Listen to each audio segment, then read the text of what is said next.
Hello, welcome back to the session after tea break. Now we have an invited talk from Mr. Tim Otto Roth. Before we begin, a brief biography about our speaker. Tim Otto Roth is a conceptual artist, composer, and scholar. He develops a physical approach focusing on light phenomena in nature. In 2015, he published the book Cultural History of Shadow Pictures, Flink. In his sound installations and visual works, he repeatedly deals with space. The Oxford art historian Martin Kemp sums up Roth's approach of always combining art and science in his work in new ways as, quote unquote, a new art is encoding a new science. Tim Otto Roth is the founder and operator of the internet portal shadowgraph.org. This brings together works by artists who captured shadows on light-sensitive material. As a curator, he did 2018 in an exhibition named Shadow in View, which attracted attention in the Waldorf Research Museum in Cologne. On behalf of the whole ASCAT team, we heartily welcome Mr. Tim Otto Roth in ASCAT 2023. I request Mr. Amitabh Sengupta sir to chair this session. Before we begin, a brief introduction about Mr. Amitabh Sengupta sir as well. Mr. Amitabh Sengupta is an artist and writer. He was graduated from Government College of Arts and Crafts, Calcutta in 1963. Between 1966 and 1969, he received French government scholarship to study painting or printmaking at École des Beaux-Arts, Paris. He also traveled extensively in Europe and partly in Middle East. On return, he lived in Chennai and Delhi through 1969 to 1976, and then left for Europe. Later, he joined university in Nigeria in 1977. He completed EdM at Sunny B, USA in 1981. Subsequently, he became head of creative arts at University of Port Harcourt till 1988. During this period of 11 years, he studied African arts and traveled in Africa, exhibited in Nigeria, Europe, and USA. Presently, he works and lives in Calcutta since 1989. He is involved in organizing activities with young artists beside the folk artists. He is also engaged in research on vernacular cultures. He published 3 books, Scroll Paintings of Bengal, Memoir of an Artist, and the History of Modernism in India. He engaged actively with painting, video art, digital graphics, and have had shows in India, New York, Paris, Austria, Singapore, Tokyo, Kuala Lumpur. He has his studios in the tribal areas of Duars, Alipurduar, and North Bengal. Please welcome Mr. Amitabh Sengupta sir. Sir, over to you.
No?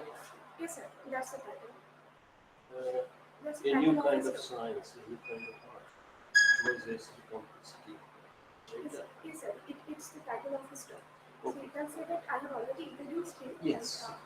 As, Right, thank you. Thank you. As I can assume, the session is already started. introductions, etc., has been done. So, without wasting time, I'd like to invite Tim Otto Roth to present his paper, A New Kind of Science, a New Kind of Art Towards an Aesthetics of Complexity. Mr. Roth, please. So good morning, everybody. So do you get my sound?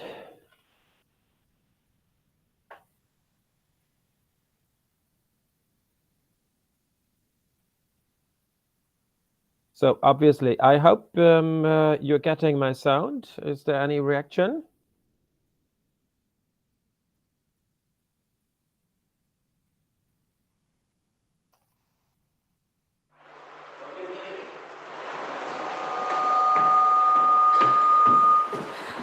Sir, we can hear you properly. Okay, thank you. Then I start my presentation. Thank you. Thank you for the invitation. It's a pleasure to join. Unfortunately, I can't do it physically. Well, a new kind of science, new kind of art. Well, I'm talking remotely to India, and as you see, we'll see in the background, we will end up also really with an artwork in India. Well, my talk is dealing about the relationship of art and science with regards to automata. So and most of you being familiar with Cellular Automata, well, of course, a new kind of science. This recalls the seminal book by Stephen Wolfram, who spoke in your symposium also last year, a new a kind of science. And there's one page which is quite special, and this is my talk will first of all deal with towards an aesthetic of complexity, and that's page number 43, which is quite exceptional. And page 43 looks for here Stephen Wolfram looks back to the cultural history and looks if there are patterns based on a kind of tiled surface, and if this tiled surface created a kind of self-organized pattern. And the interesting remark he had is a notice is that he couldn't find patterns which recall the principle of self-organization of automata. So this means by the interaction of the this tiled surface, pattern are created, and he couldn't find such a principle before the mid of the 20th century. This is the big question I will deal with in my talk. It's a kind of cultural, it's a kind of anthropological question. Why it did take so long that this mode, this method of generating patterns came up. Well, let's jump to the 20s, directly to the 20th century. And to the art world. Well, in 1937, there was an important exhibit at the Museum of Modern Art in New York on Cubism and abstract art. But what is remarkable is this cover where you don't see any artwork, but you see a diagram, and which was very, very modern at that time, and quite special is what you see in the middle. And you see here in the middle is machine aesthetic, and how machine aesthetic influence various styles. Well, my talk will deal also with a kind of machine aesthetic, but I will say automata aesthetics, but I'm not so much interested how much automata aesthetics influenced other art movements and so on. But what are the preconditions to talk about an automata aesthetics? So what I will highlight here is an aesthetics and complexity as a kind of precondition to talk about automata aesthetics. And additionally, I will also think about the history of the year, which made it possible so to think about automata, and of course, well, vice versa. I will also have a outlook of the aesthetic methods, and how I could also use this sense of aesthetics, well, to work with automata, and probably also to make art with automata, which are different modes if you work with as a scientist. So I will talk also, well, in different roles. In the very beginning, I will speak more as a scholar, the history of science, and also as an art historian for point one and point two. And point three, I will talk, well, to you more as an artist. Well, and what is quite important, this will the very clue, and I will come back again. Um, Feedback plays a crucial role in the whole talk, when we talk about an aesthetics of complexity. Aesthetics of a complexity, well, there is aesthetics in, and to some of your surprise, aesthetic is not necessarily beauty. And if you look back to the history, aesthetics is a quite, well, recent notion which exists for just a couple of 100 years. It came up in the 18th century, and it is derived from the Greek aesthesis. And aesthesis means perception. So aesthetics is somehow related to our perception. So what are the basic aesthetical concept in the 18th century? Of course, we have beauty, and beauty means, well, you're looking for some harmonies, and some regularities, and interestingly, there were also other concepts. So, well, beauty today is normally we say, oh, aesthetics is beauty. So there were also different concepts, and very interesting is that also the uncommon is a aesthetic concept. Uncommon is really the opposite of beauty, because it's a beauty without order. So we'll appreciate the irregular, and so on. And interestingly, the philosophers of the 18th century, or even it goes back to the 17th century, were highly influenced by Asia, not by India with regards to this aesthetics, but to China. The Chinese garden played an important role on the conception, well, of this, well, uncommon, so which also surprise, and it's a kind of artificial naturalness. So it means, so, and this is quite the Chinese garden is quite opposite to the European garden. So the European garden, which is rectangular, geometrical, and you have this organic, quasi-natural Chinese garden, which was highly appreciated in Europe. And there's another aesthetic category coming up and being discussed in the 18th century, and that's the sublime. The sublime deals with greatness. It deals with that what we can't grasp. It's like standing on the cliff and looking down to the ocean. So this makes it quite, you can handle it like that, the sublime. So you're not directly exposed to the forces of nature, but you are more a spectator. And so you feel, and to cite, well, the philosopher from the 18th century, they speak about the modified terror.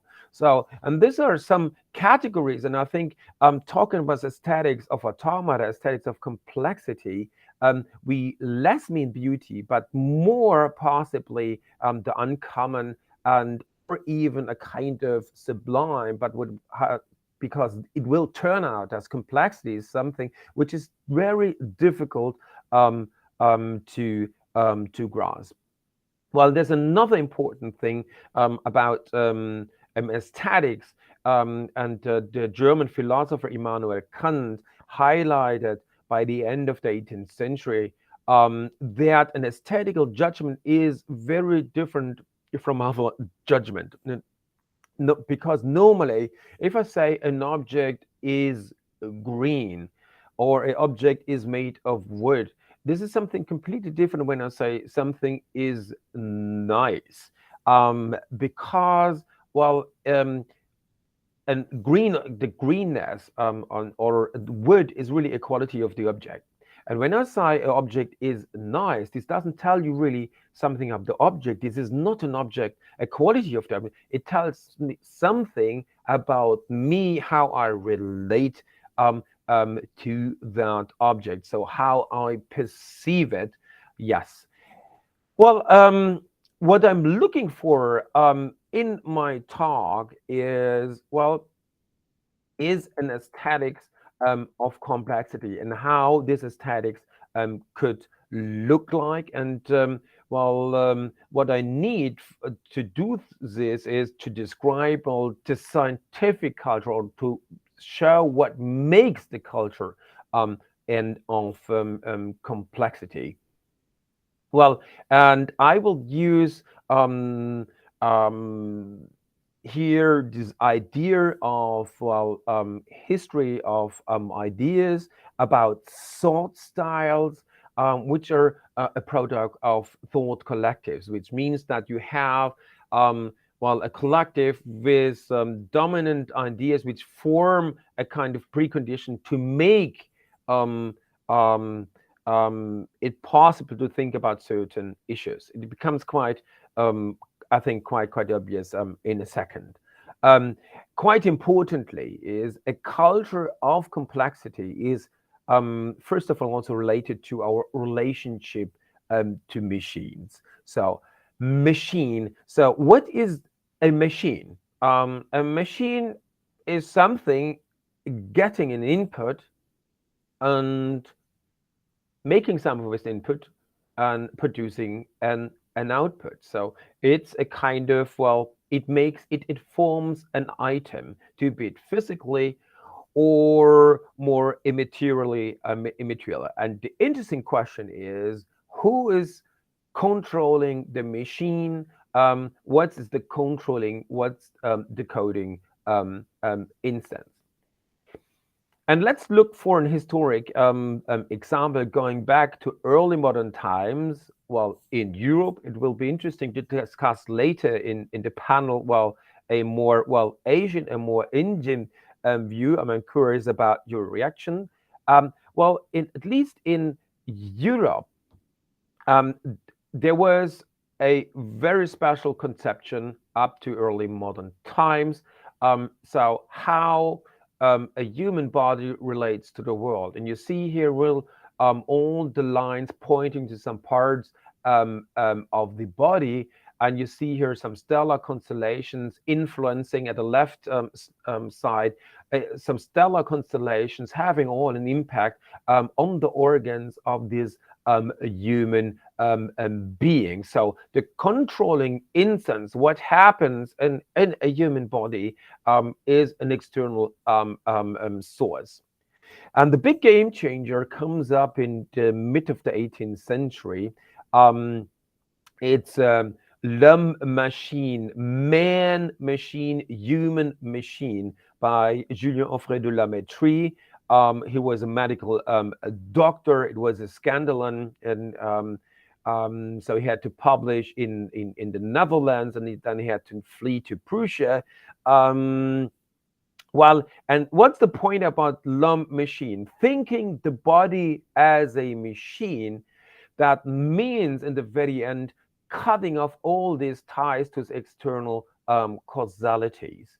So what finally, without these external causalities drive, well, the body, well, it's the interaction between the organs. So La Métrie talks about the ressort. So he talks about strings. So it's a bit like a kind of self-organizing clockwork. So what's the echo? Well, in philosophy, well, and with regards also to automata aesthetics, well, it's clear that we have a close connection to organism and organization. Um, and this also has again this organization of this organism has a impact on the corporate reality. Well, really physically on the body. So and directions by other philosophers is well to conceive the body as a totally out of its own causality. So there's no anymore no external causality. So it's yeah, and even more. And this is I'm citing here Kant, and he continues his ideas, and the quintessence is he, if you have a totality out of its own causality, then you can speak about an organized and self-organizing being. And that's quite remarkable. So here we have a quite early appearance of the concept of self-organization. And this is a tremendous impact for also a political dimension, because it's not the ties are not only cut well to an external source like a deity, like a god, and so a theological context. So, but it's also, of course, a political context, contextualizing well the individual body to the collective. So before we had in Europe a quite hierarchical society, feudalism, tripartite society. So and cutting off the ties and self-organizing well the human body means also well to free the body and to make it ready for a civil society. So it's a question an organizational question of sovereignty and the question of who has power and control on bodies is a political question. So and after this and what happened in the second half of the 18th century, so we had the War of Liberation in the US, resulting in the first democracies, and we have also quite turbulent, well, the French Revolution. Well, this is more the philosophical reflection of what are the basic constitutions to, well, just to be able to think about organization. It might be it's from a Western perspective. It might be different. Well, from a Asian perspective. Well, there's also a technical aspect, so a kind of technical, scientific preconditions to talk well about self-organizing automata. And so let's jump to the 20th century. So talking about automata aesthetics. Well, we need first of count well a kind of hardware this positive. So we need to have an idea of automata, and well, we have also precursors. Well, I take here a picture of the duck of Vaucanson, a mechanical duck going also back some hundred years. Well, we have also early forms of computers, of course, preceding. Mechanical computers. We have clockworks, and we have also the binary system going back to Leibniz in the 17th century. So we have the question about storage, what we information storage, and well, here we have punch cards, which go back to Jacquard's loom. Well, at the beginning of the 18th century, and quite essential, we need also counters. So we need a logic, a gate as a kind of hardware precondition. And more conceptually, what we need as ideas, and this comes up, most of these things come up in the 20th century. Well, of course, it's the Turing machine, which also brings in this idea of an infinite calculation. Well, we have self-reproduction. To beat, well, the kinematic machine by Jon von Neumann. Well, we have, but also biophysically and biologically, just to think about Oparin in Russia, thinking, reflecting, and speculating about the origin of life. Well, recursion is a big issue. A recursive function in mathematics are discussed. While we have, of course, Markov chain, probability chain, which also influenced well, the information theory of Shannon. And while we have advances in neurophysiology, so just McCullough and Pitts developed the neural models having, well, nerve cells of networks of interacting electrophysiological interacting nerve cells. So, well, building networks. Another important aspect is the discretization. Well, the idea of a finite state machine, having, well, also in science, starting, well, to discretize new research items, for instance, in meteorology. Another field is, well, and this is quite important as well, is the feedback field. So quite importantly is server systems coming up. And server systems, this is an affair, uh, they're quite old. You have thermostats going back to, in the Netherlands, to the beginning of the 17th century. So temperature, automatic temperature regulators. But it's more urgent to think, discuss thermoschematics, because you have now, for instance, to control huge electric grids. So and this was discussed in the US and Europe, but also in the Soviet Union.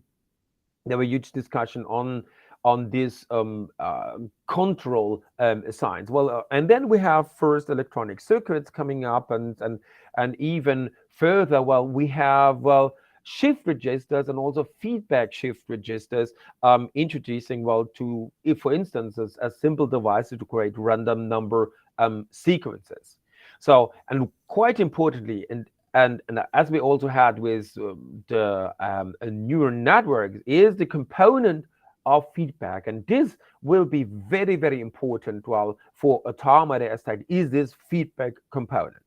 And then we have also networks coming up, well, in the humanities. So for instance, well, in sociology, using here like a diagram of Moreno from the mid-30s, and we had also the cover from the Museum of Modern Art. Diagrams are coming up just to understand interrelation ships. And finally, well, we also have system theory. For instance, Bertalanffy, this ecological biological system theory. And this all together, well, are, of course, it's the surrounding, the environment makes the culture, well, makes the thought collective to establish Automata Aesthetics as a thought style. And this is very closely connected, of course, to cybernetics. And in cybernetics, also this feedback idea plays an important role. But an important note in that context is, and this should be also mentioned, there's also again a socio-political context. Cybernetics was born, and this is war. Wiener, one of the co-thinkers of cybernetics, well, he developed an automatic a guiding system for air defense. For air defense, and of course we know Jon von Neumann, Stanisław Ulam, and all these guys, they were involved, well, in the atomic bomb project in the US. Well, so to sum up graphically, so I'm coming back to this machine idea. Well, so how the concept of machine changes with regards to automatic aesthetics? Well, the point is the machine is becoming discrete. So we have a finite state machine. So this means we have again an input and we have an output. But the point is that the information processing is discrete. So it's digital. and in the most minimal case, it's simply binary. And for automata aesthetics, the thing is coupled with this idea of feedback from several mechanisms. So this changes a bit the diagram of the finite state machine. So because we have, on the one hand, we have a self feedback, but we don't have in a classical sense this inputs and outputs, internal, external, but well, we have more the interrelation of several finite state machines exchanging their values. To show you an example how this works and how this changed the whole philosophy, the whole logic, also in comparison to a more sequential serial mode of computation with finite state machines is, well, just have to look, a grid where a binary value is propagating through the state. So down you have the historic steps.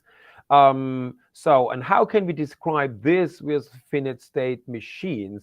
It quite easily. So we can describe this having finite state machines just looking and taking over the value of the right neighbor. So to show for the Cellular Automata guide is in a quite popular way to show this. So this is the condition, and this produces this propagating pattern. So this is still, I think, conventional logic. This is what most people can follow up with. The thing changes is if we add another condition. So, and then condition is, just to let exchange in both direction definite state machines, and then it gets tricky. And we add again another condition. So the condition to have a black square in the next, in the next historic generation is to have either a black or left or right neighbor. So, and most of you will, of course, know this is rule 13. The result is that. And the thing is, for you, it might look quite familiar, but this is a big step. So, because this pattern, most of people can follow up, and this is simply quite precise. Is simply surprising. And to talk about this aesthetic categories, this is beyond beauty. So here comes some uncommon, some surprising, probably also some sublime up. And this is more than just beauty, just to get this aesthetics. And the very point is, and this makes complexity. So here with that pattern, you still can suggest, okay, to inherit, a pattern which is really based also on the microscopic rule. And here we have a microscopic pattern which is not represented in this microscopic rule. We can't imagine and this makes really the enigma of complexity and the basic difference. This is simple. The rule set is simple, but the result is complex. But this is not complicated, and this is what most people really do not differentiate. Complex is not complicated. So, and to understand this difference, we need this idea of complexity, and also this aesthetics of complexity. So it's non-hierarchical, and I'm also ironically call it a mathematical socialism. because we have a completely egalitarian system. Every finite state machine, every cell obeys the same rule, but what the final result, the macroscopic pattern, is all but looks egalitarian, and can produce some quasi chaotic patterns. Yeah, so how the whole thing relates to the world? How can we work with doing, of course, also science? And that the two ways to do so is one, well, to consider it, because automata are completely discretized. So the the state space, the rule set, and time is also discretized. So some people also talk about as a model, as a kind of a caricature of differential equation. And we will hear on the symposium also some further talks while talking how to apply cellular automata, well, to physics and also to life. And a very different approach is, well, to consider automata with as a calculating space underlying finally as a fundamental principle all physics. And this was introduced, for instance, by one of the co-inventors of the computer, the German Konrad Zuse. He published a paper calculating space in 1967, which was published later at the beginning of the 1970s. And he really also, at the end of the paper, he shows the different thought styles of classical physics, of quantum physics, and the physics of a calculating space, which means physics as a cellular automata. And quite funny, if you looked at the last on the bottom of the columns, while quantum physics is based on formulas and calculating space is the world based on counters, on switches. And of course, there are more recent theories connecting even quantum physics with the calculating space. Just to recall, the physics Nobel laureate Gerald Toft thinking these ideas further. Automata aesthetics. How can we work with scientifically or aesthetically more with regards to the art? Well, one is, well, to use a kind of automata morphology, and Stephen Wolfram talked last year to you, well, looking to the shapes, to the forms automata do produce, and well, and to do according this morphology a classification of automata, to deduce from the form some characteristics of the automata. And for me, as an art historian, this sounds quite familiar, because, well, we're looking also for formal similarities, dissimilarities, well, to think about relationships between art between artworks. Other approaches is and here it becomes also more artistic, is the inverse conception. An artist or a composer most often has an idea, oh, I want to create something in that direction. So the interesting idea is to think about, oh, is it possible to have an automaton to create exactly that behavior? And I will show you in a second some examples. And there's even a further thing is, well, this automata morphology looks for some regularities, but there might be also, and this is quite interesting for artists posing first of all also questions and less looking for answers, is the search also for the what I mentioned before, it's for the uncommon, it's, well, for the irregularities. And this has also to do, well, that in the 20th century in the art, at least in Western arts, well, it dealt that the accident, random, played an important role. In the second part of the 20th century, a lot of artists started to think about random.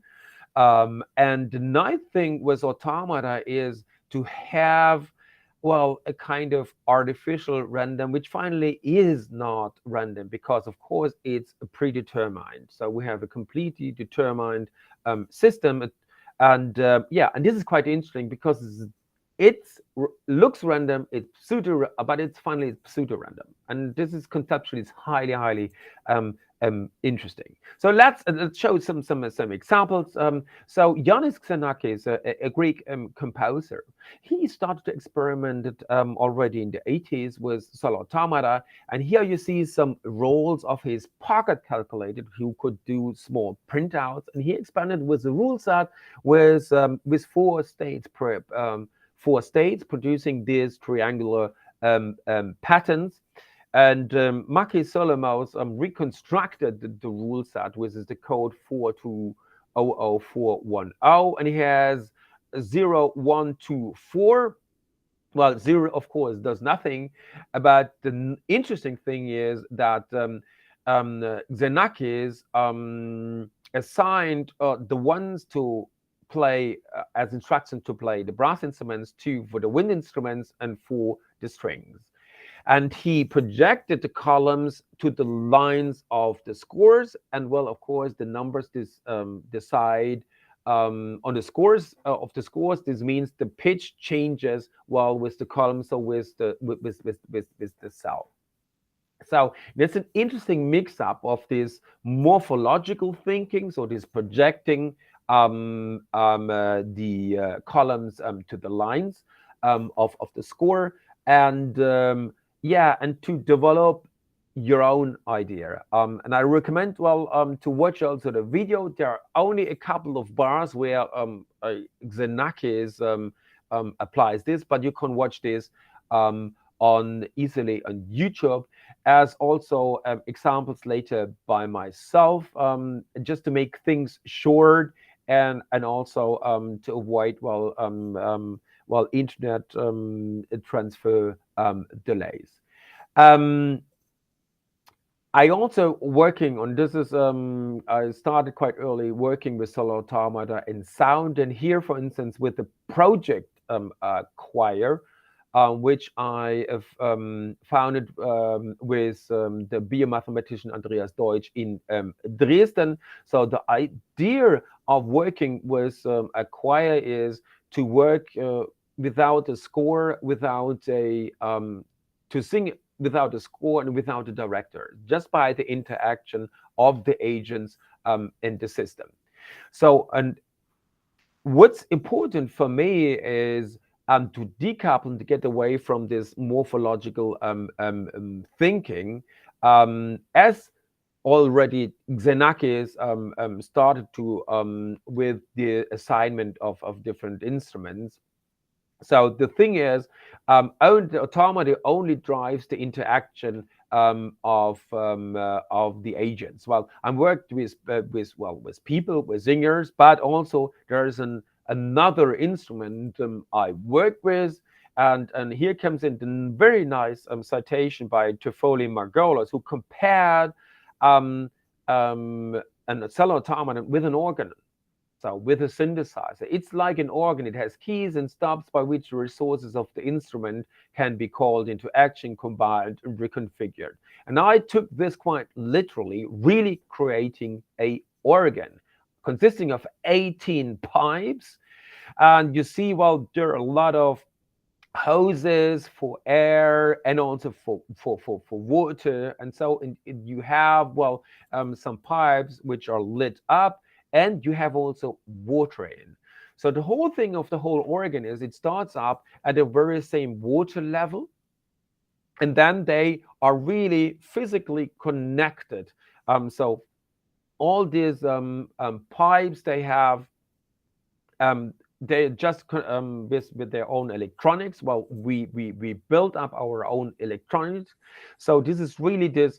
We have really a parallel system of electronics and exchanging their states by cables.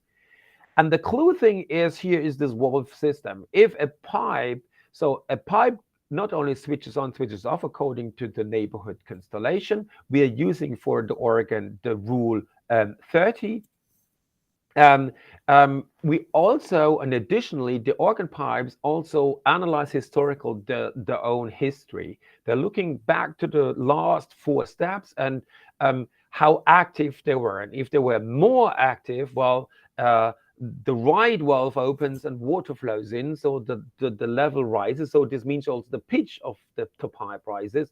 And if it was less active in the last 4 steps, well, water flows out, so on, and the water level goes down. Yeah, and that's so. And this creates quite interesting pattern which were not expected, which are common. I will mention, say a few words about in a second. So there's also a loudspeaker version of the whole thing. This was built up for the High Performance Computing Center at the Technical University in Dresden. It's a permanent installation with 39 sound pixels interacting according to additive automata rule sets. We don't have anymore the water levels, but the color indicates, well, in a way, in a symbolized way, the pitch. So it starts up in the middle of the spectrum with 440 hertz with green color, and if the pitch rises, it goes towards the blue. If the pitch goes down, it tends more to go to the red. Well, and for that work, well, as an artist, I started again to learn a program language, it's Python, to analyze statistically this behavior. And I use this also for art installation. You see here a presentation in Vietnam. Deep Doppler meets mathematical socialism. So here comes again this ironic concept of Cellular Automata as mathematical socialism. In the background, you see here the projection, the live display of the mobile version of a 23-cell automaton. Well, and this analysis also, and thanks to the pandemic, I had time to submit a paper, and which was finally, and for this paper, I systematically really investigated, well, this statistically analysis, and which is different from conventional statistical analysis, which looks more to the whole automaton. I focused more the single cell activity, and resulting in 2 diverging patterns. Either we can have a bifurcation of the dynamics, or well, we have more kind of oscillating pattern. So which I link well to the concept of biological robustness. So let's get back to the art, well, and to our general question. So as before, well, there was this question, why here you see a tiled pattern. So we are putting this circular dots on the floor, on the tile floor. So in principle, we have, well, for aeons in cultural history, we have tiles. So in principle, we could use this also to generate pattern. Here in our case, it's again taking, you see on the top, well, the organ. So it's an 18 cell automaton, which we, on the first steps of development we show here on the floor pattern. Here is the final exhibition installation. Well, there are also other artists thinking about the question, well, about self-organization, and to think about a more, well, traditional way how to realize and without a computer, and well, a digital electronic computer. And a very nice art piece is by the Norwegian artist Christopher Miskia. It's called simply Rule 30. It's from 2008. And here you see an implementation of Rule 30, which is completely mechanically. And it's quite clever because it solves the problem of storing and reading, well, by a punching device.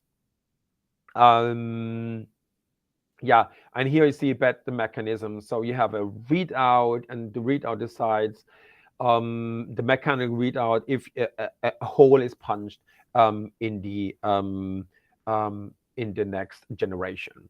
So in this, well, let's come back to page 43. So yeah, I'm missing a couple of things in this overview. Well, it's not because Asia is more. We have the Oriental patterns. Well, Asian patterns are missing, but a medium is missing. I think, which is quite essential. So we see more. We see gesso, we see ceramics, we see stone, we see wood. But one medium, essential medium, having a grid structure is completely missing. Is textiles. So in an early reference to a textile self-organization thinking is a paper by J.C.P. Miller on periodic forest of stunted trees, resulting from the late 60s. And he relates, this pattern also that this possibly could do well with a textile tool. And it's touch tapestry, which was a play for kids to make, textile pictures. But it's not yet this idea of textile because, you have a kind of surface where you can just stick in, the textiles, and it's still a bit missing this textile logic. And I saw, nobody dealt with that question. So this drive us, to go to India. Because there's a long tradition in the Badawi region, Uttar Pradesh, close to Varanasi. And and here you see us in the car, driving somewhere in the remote countryside close to Varanasi. And this drove us really to the countryside. And here you see, this is the village with where we worked at the loom, which are almost transferred mangers, and the basic condition for why to use textiles and why to use, in our case, knotted carpets, and it is quite, this hand knotted carpets is quite, so we see already it's a discrete nature.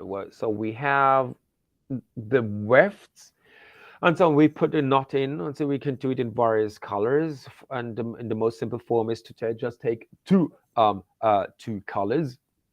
And the clue of a hand knotted carpets is that we have a kind of screen logic. So you do your knots, and then you do put a thread to stabilize the pattern, and then you do the next line of knots. So you have a kind history. So, and the question is, an inherent question is, why not to make this iterative, so that the next line is somehow the result of the knot colors in the previous line. So, and this affords also training. So we did workshops. Here you see the workshops with the weavers, and our simulation tool was a 4-connect game. So, and this went pretty fine. So, and you see here what we are playing with is a rule 90, but rule 90 explained a bit more easy way, but you need to simplify for weavers. So they have now higher education, and you can reduce rule 90 to very simple rule set. So, and you put in our case here, the green a green color in, if exactly in the previous pattern constellation there was exactly one green neighbor. And you will see it in a second. So, and this was transferred also when then we went to the loom. And here you see the working situation with 3 weavers. 3 weavers working in 170 large, in a carpet 170 large. And so this is the first knot. And and this is the generation how the first pattern started to grow. And here you see it on a more advanced state. So, and my Indian partner, Bola Baranwal, he was so surprised about this. I could imagine. So, but there's a big but. So the workshop really went quite smoothly, but we had tremendous problems with the weavers because normally weavers a carpet is a reproduction, reproduction of a pre-configured map, and so and this is the thought culture of weaving carpets. But doing a self-organizing carpet is a completely different thought style. And they had tremendous really problems to get along with that. And here you see our working situation. A lot of people sitting on the other side of the room, controlling, checking, and instructing and the weavers. Even so, the rule is so simple. So you tie a red knot, in our case, a red knot, if there was in the previous line exactly one red neighbor. So it for them, it was, and it has also cultural things because they were not accustomed, well, to decide on their own. There were simple reproduction machines. Now they turn into, self-deciding computers. And so, and as you will see, there were a lot of efforts. There were not only the weavers, there was a whole teams to make this project happen. And then in spring, so we started the project in December 2018, and in spring we traveled again, well, to look for the final product. And this is how it came down in Bola Baranwal's factory.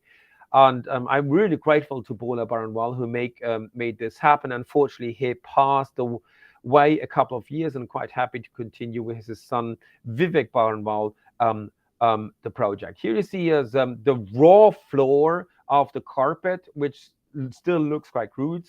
So, and we followed up and documented the whole processing. So it's washing. Quite importantly, it was washed with soap. Not the whole carpets are also organic, the fibers, the colors. So, and here you see the coloring of the fibers, organic also colors. So, and the whole process we also document in the 15 minutes video. You will see a very short excerpt of it in a smaller video on the project webpage. And thanks also, we had a guest. We have Sandeepan Talukdar, journalist from Delhi, who interviewed, well, Bola Baranwal, but also the weavers, who also discussed their difficult social situation.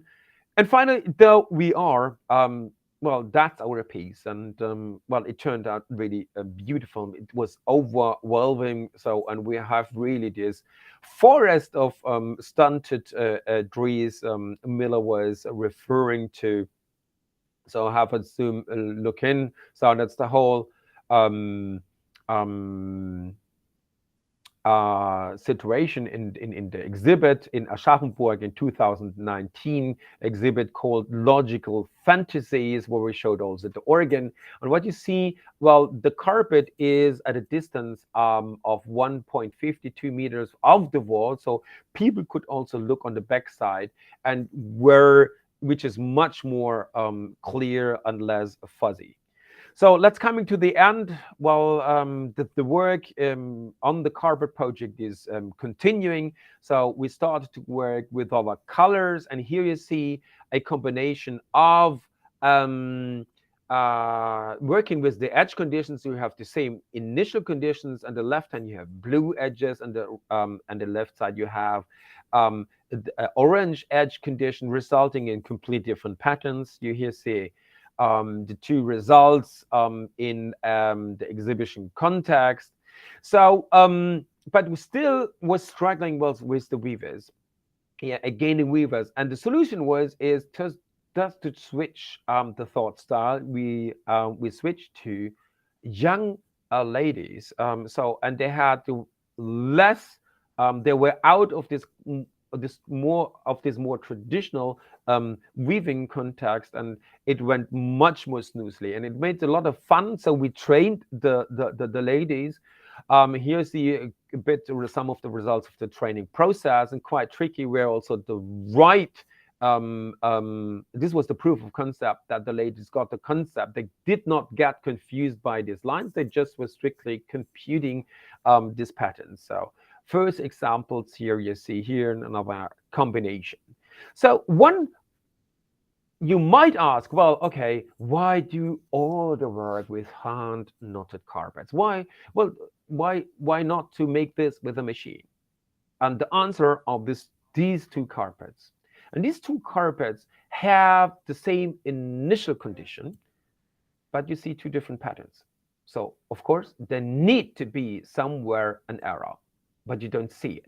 And yeah, error is, and the human error is part of this concept. If you do a thing twice, most probably because you do thousands, and the big carpet has 270,000 knots, of course you will do mistakes, and the whole project is about to juggling with these mistakes, not to make too much mistakes, then you're losing the structure. And quite interestingly, the sort of mistakes, the automaton aesthetics of this human automaton aesthetic is different from a machine-based automaton aesthetics, but the human errors look differently. This is not Brownian motion, and it's very difficult also to predict this, because predict this automatically. So the project is going on. Well, we're working with different color combinations, different sizes, and really the weavers brought it really to a highly sophistication, which is really amazing.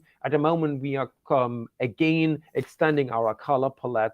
We're hopefully getting the first results by the beginning of May. If you're interested to read more about this, there appeared an essay in search of textual roots of computing in the book by Addy and Damatsky, Unconventional Computing, which appeared in last autumn. If you're more generally interested, because I did much more automata-related projects, you can have a watch in this review I did in the Journal of Cellular Automata in 2021. Yeah, and just let's end my talk with some references where you can find also examples. First of all, it's pixelsex.org. Well, pixelsex is again or a persiflage, an artistic view on the concept of cellular automata. My main page is a Mathematician.net, and if you're interested in the carpet project, you might consult mazo.gallery. That's for now, and I'm looking forward to your question, and then also probably to discuss things further in the panel after. Thank you.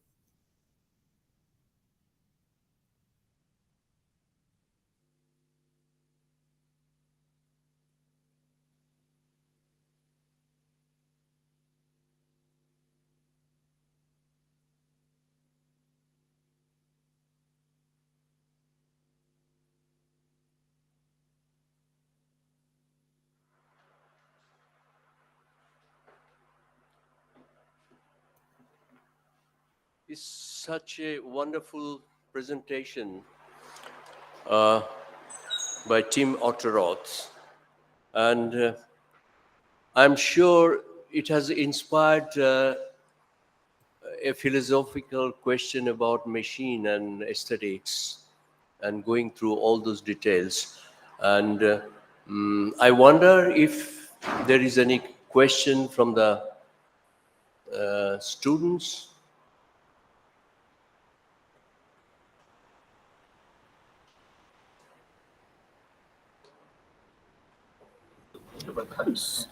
So, Tim, I have a question. Can I ask it? Okay, then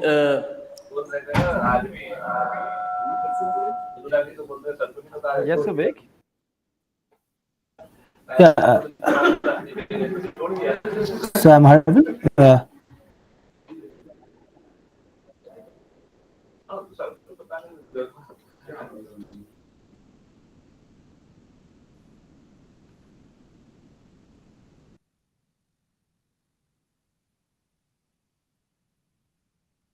it off.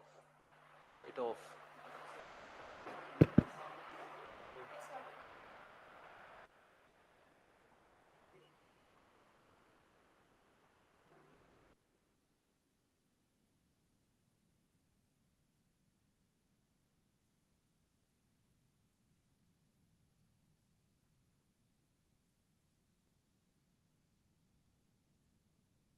Hello.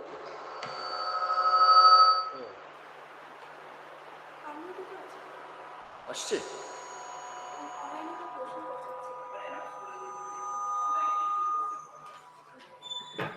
If anyone has any question online, please go forward. So my question, Tim. So you are talking about the human mistakes, okay? So we can think about these mistakes as a noise in the system, okay? Yeah. So suppose if we think about Rule 90, okay? So me as a cellular automata researcher, I am working with asynchronous cellular automata. So we have used noise in terms of update patterns.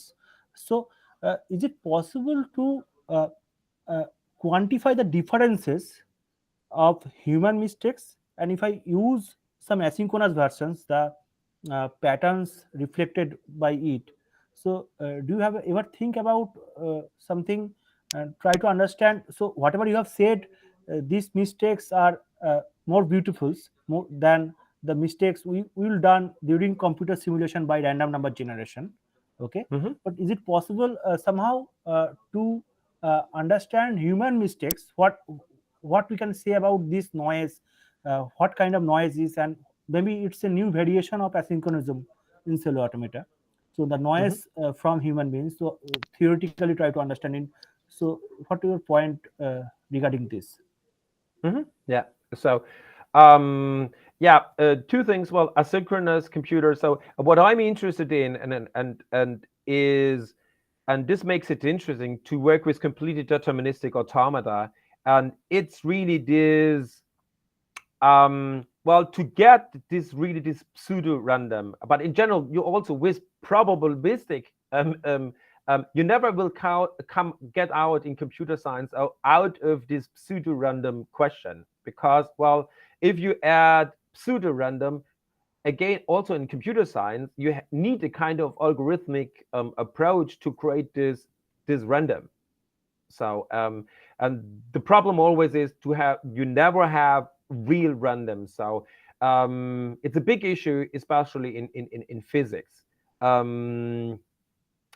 This is why I'm interested, first of all, in the completely deterministic. So things are quite clear, and for me the ambiguity it's much higher between, well, having a deterministic system, but, well, what we, at least from a human perspective. So, and this is even if you take Rule 90 and you take out of the symmetries, things are getting quite, for our eyes, quite noisy. But, well, of course, we know it's a predetermined system. Well, with regards to your question about the human error and the machine-based error, the thing is, it's quite simple, because and this is why it makes it difficult to simulate, because a conventional random generator doesn't know it. If you work with patterns in cultural history, you have always certain expectations how a pattern might to be continued. Just taking two dots, for instance, and we have two knots with one empty knot in between. Normally, so this was a common mistake. So the weavers tended to make a knot in between, because then you have this. So you have a line with knots coming like that. So the weavers tended to make in the next generation at a tip. So if you look back, for instance, see in the triangle, here you see this RP. So you see here the lines coming here. So, and what happens, here you see the white line. This is correct, but weavers in the very beginning tended to make here, and this is quite difficult, well, to make with a conventional random random generator, because the random generator does a Brownian motion. He doesn't know about this. And the same thing about asynchronous. Well, another thing, so, and what we might think about, we have a kind of random already is, and for me, also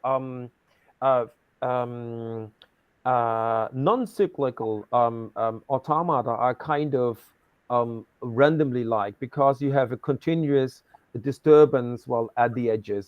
Yeah. So does Thank this you. answer some of your Yeah, questions? yeah. Thank you, Tim. Hello, I was just wondering to ask one question. Yes. Hello. Yeah. Okay, so one robot as an artist Mm-hmm. and a human being as an artist, there must be some differences, right? Yes. All the time, our efforts with the help of machine, we want to reach the goal of an expert, of an human being. Mm-hmm. It's a philosophical question whether it is reachable in some day with the help of artificial intelligence or not. Yeah, so it's a bit the question again, like the question from Zuvik, because well, the like with random, the system doesn't know it a bit, and with artificial intelligence, this is I like very much this question. What was we saw before is this feedback mechanism, and this is quite interesting. And this feedback mechanism makes automata quite different from artificial intelligence, because artificial intelligence, you have a conventional computing, you have an input and you have an output. You have to a certain extent some feedback on 1-2 layers, but that's it. And I would compare more cellular automata with biological neural networks, where you have a real feedback. It's like our brain. Even we have no input if we're sleeping, well, there's something going on our head, because these networks continue to fire, to interact. And this is consequently, I really highly suspect that with artificial intelligence, this would approach humans and machines. Mm-hmm. Okay.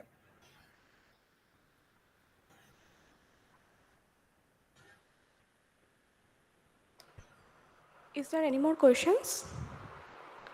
Okay, we think we are done.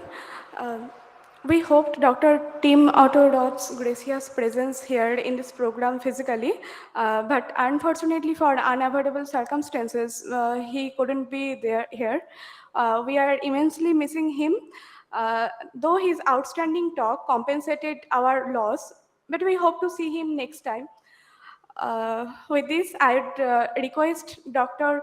Surojit Roy to present Session Chair Amitabh Sengupta a memento on behalf of the ASCAT organizing team as a token of appreciation. Okay, so on behalf of organizing committee, we appreciate Professor Amitabh Sengupta for conducting this session, and as a token of appreciation, I am presenting this memento to Professor Sengupta.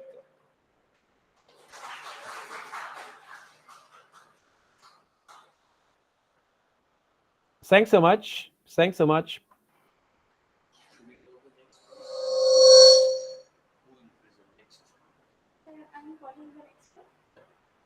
You want this, no? Oh, sorry. This one belongs to you. Okay. Thank you, sir.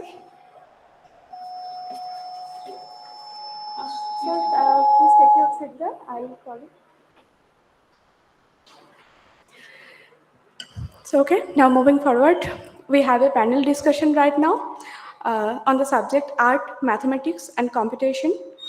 Before we begin, let's hear a brief biography about our panelists.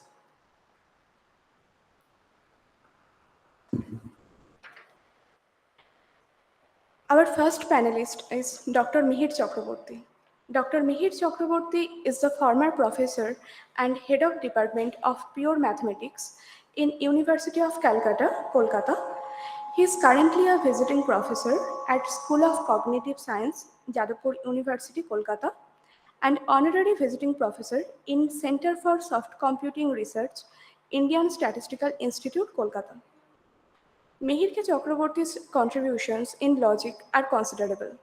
His dedication to logic is an abiding source of inspiration for his students and has resulted in the creation of Calcutta Logic Circle some 25 years ago.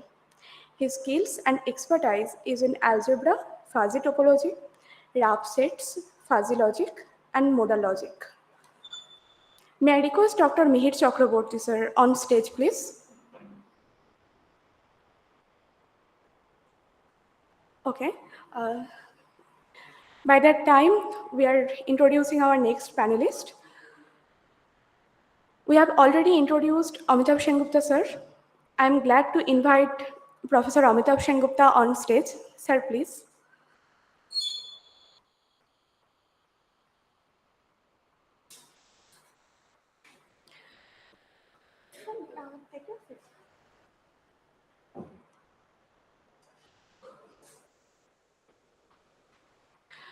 We have already heard from Dr. Tim Otto Roth.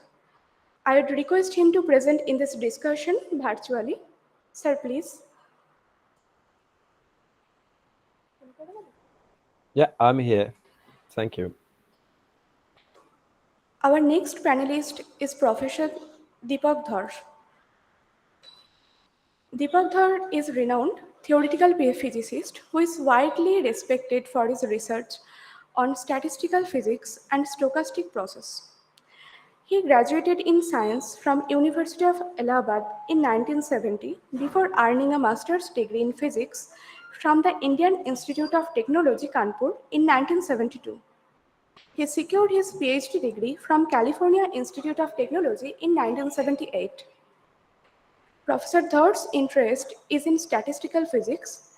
He has worked in the areas of fractals, self-organized critically, precorrelation and animal problems, and slow relaxation in magnets and glasses.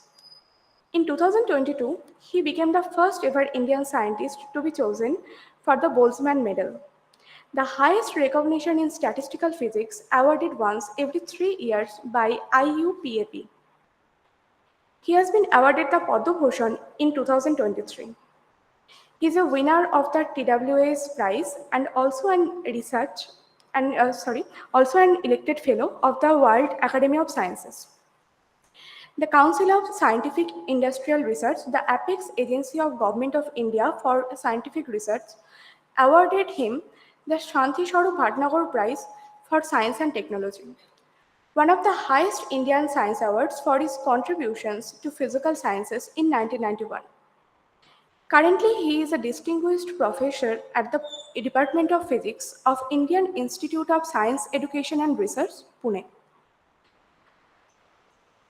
I'd request him to present in this discussion panel.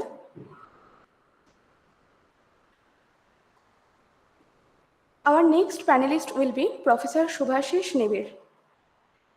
Dr. Nibirh is currently working as an associate professor in the Department of Humanities and Social Science in IIST Shibpur. He is the national convener of Research Committee 24, Indian Sociological Society. He is a life member of Indian Statistical Institute, member of International Sociological Association, member of American Sociological Association. His area of research interest includes critical sociology, political economy of environment and ecology, science and technology studies. He has published his research works in several international journals and conferences. He will be the moderator for this panel discussion. I'm glad to invite Professor Subhasis Nibirh on stage. Sir, Professor Nibirh, over to you, sir.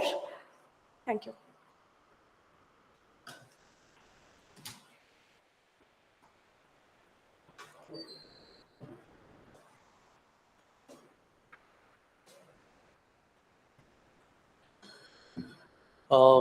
Thank you very much. It's good afternoon, everybody. So it's an interesting theme per se because within the emergent and nascent domain of cellular automata, now we have a kind of session. Quite interesting and quite, I would say, debatable. The title of this session is Art, Mathematics and Computation. I have no stated expertise in any of these three domains, art, mathematics, or computation. But as you know that as Dr. Tim was talking, that the emergence of such knowledge fields is a kind of drive of a predominant mode of production in a given age, which poses it to be discrete, poses it to be random, and finally, it has a kind of big impact on the surroundings as well as taking impacts from the surroundings. And that is society as a whole at large. Possibly that's why I have been chosen to kind of act as a kind of moderator of this session. Without delving further into the criticality of the issue, may I now request Professor Mihir Chakraborty to start the deliberation.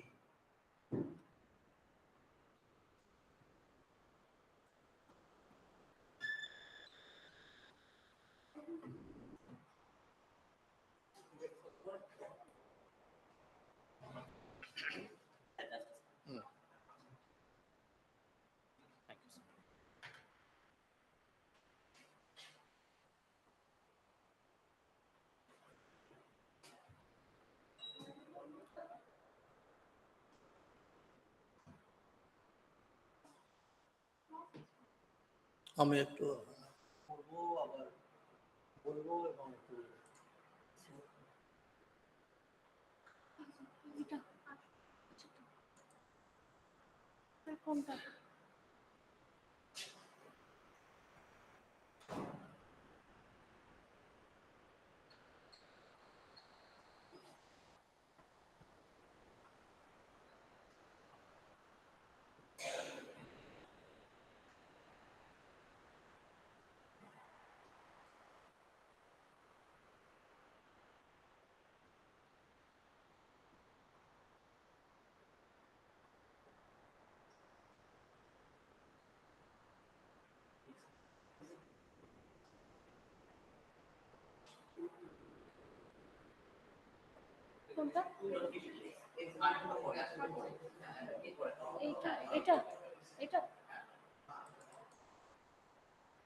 হ্যাঁ আমি থাকছি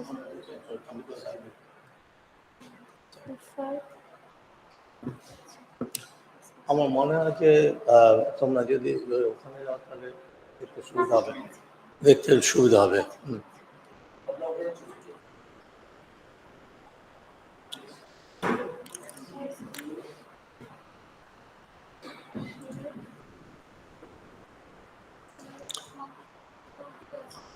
এটা আমি আবার পড়ি তাহলে তো হবে। It's okay. হ্যাঁ,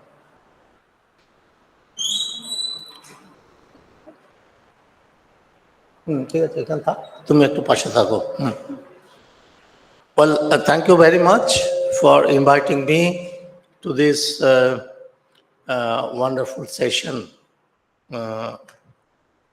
and which was initiated by the very wonderful talk in which really I couldn't comment.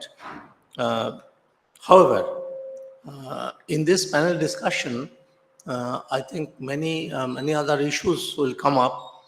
On my part, I will have a mixed kind of presentation. So this is partly because I'm not very well, so I will read out some parts and I will show some slides from my earlier presentation somewhere else. Subhasis, how much time you are allowing? 15, okay. I think I'll be able to manage. I read, mathematics and art. Okay, incidentally, by profession, I am a mathematician and a logician. Mathematics and art are true primitive products of human civilization. In all ancient cultures, Chinese, Hindu, Middle East, Egyptian, Greek, Roman, etc., these cultural activities were generated and developed. In this talk, however, I concentrate on basically the Greco-Roman heritage and its subsequent continuation in Europe. Of course, very briefly. Generally, it is thought that these are two mutually exclusive cultural activities, particularly since compartmentalization of knowledge and division of labor appeared in human life. However, the socio-historical aspects of this separation will not be discussed now.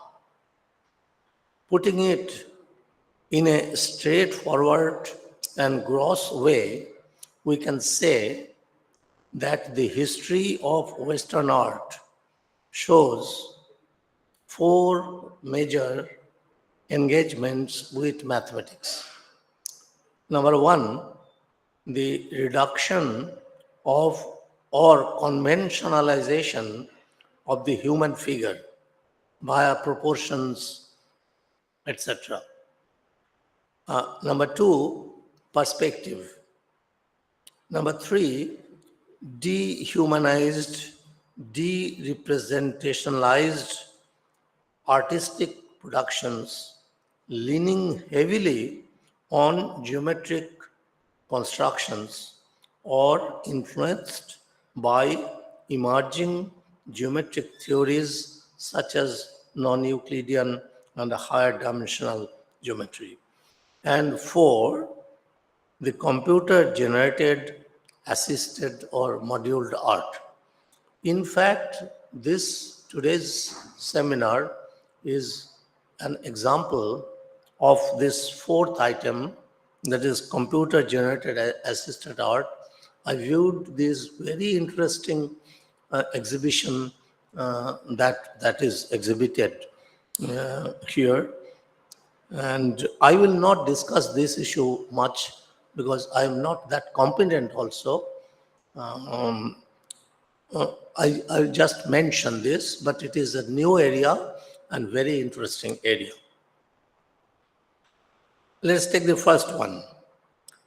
That means the human body, human figure. We may think of Da Vinci's familiar sketch of the man fitted into a square and circle. But Da Vinci is at the almost the end of that era. Drawing of human body followed definite proportions, and as Polykleitos of 5th century BC, a sculptor and an architect, said, this quotation, the beautiful comes about little by little through many numbers. Also, again quote, same person, Apollo was beautiful because his body conformed to certain laws of proportion and so partook to the divine beauty of mathematics. Mathematization of human body was more than just drawing the body. It was a philosophy. The philosophy can be just in one sentence. The divine element in the human body must be expressed through geometry. The formalized body of the perfect man, man means man or woman, became the supreme symbol of European belief. Okay, let us come to the second one. একটু যাও, এগিয়ে যাও, যাও, চলে যাও, চলে যাও, চলে যাও, চলে যাও. Next, next. Oh, yeah. As for the second, namely the perspective, this is an area, it has been discussed very extensively. This is the era of basically the that way the period of what is it called? It is called the Renaissance time.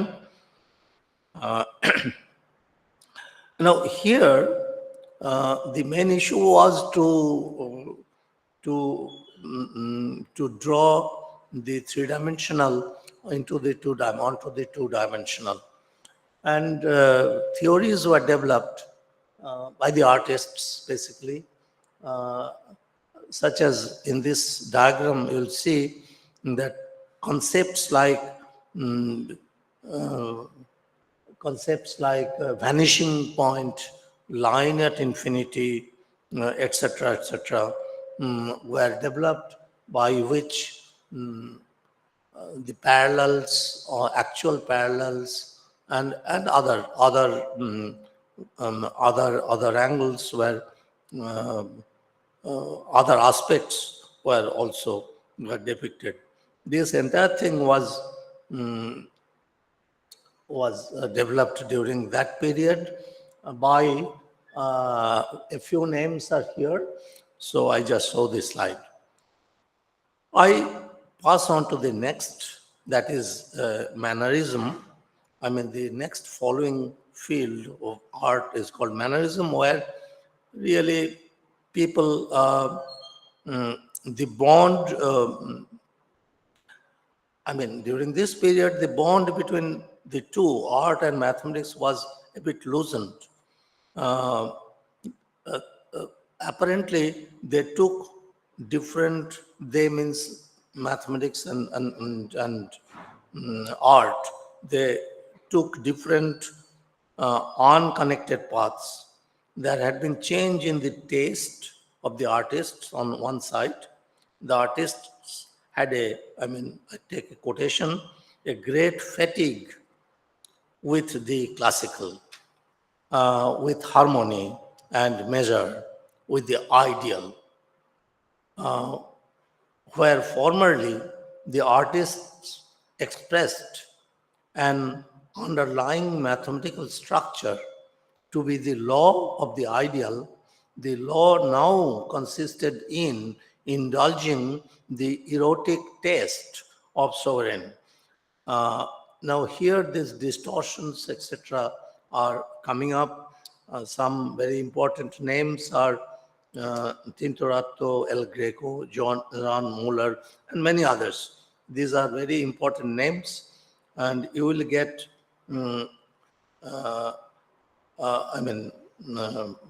from history.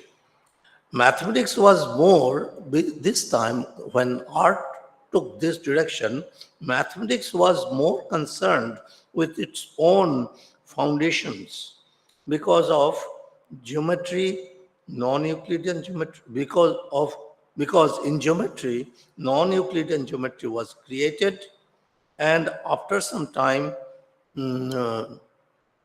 Cantor's set theory will come up. Anyway, these were puzzling to the mathematicians and also to those who are interested in the sacrosanct classical story of mathematics. So there was some kind of problem within mathematics, and that had to be repaired. Okay, let's say, let's use this word repaired. So axiomatizations, etc., came up. Well, now,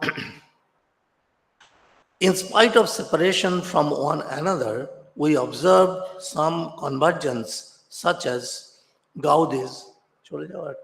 No, not this one. Okay, I show you. Sorry, I missed. I show you some classical paintings, works where this perspective has been really shown. Just show, yeah. No, you want to you? Next. Okay. So we come to Gaudi. Or to further. So next. Okay. These are some pictures of ruled surfaces which are mathematics. Which come from mathematics. But Gaudi really used, the technique, or rather the philosophy of ruled surfaces to construct his architecture. Next. Okay. Okay, here is a interesting comment by Gaudi. I cannot read it now, but I think we can see. Next one. Okay, one important work by Gaudi is here. Besides this, there was some new things. For example, Mobius strip, Mobius band was something coming from topology, and Mobius band really inspired Barkle, etc., to create something called Mobius houses. Next.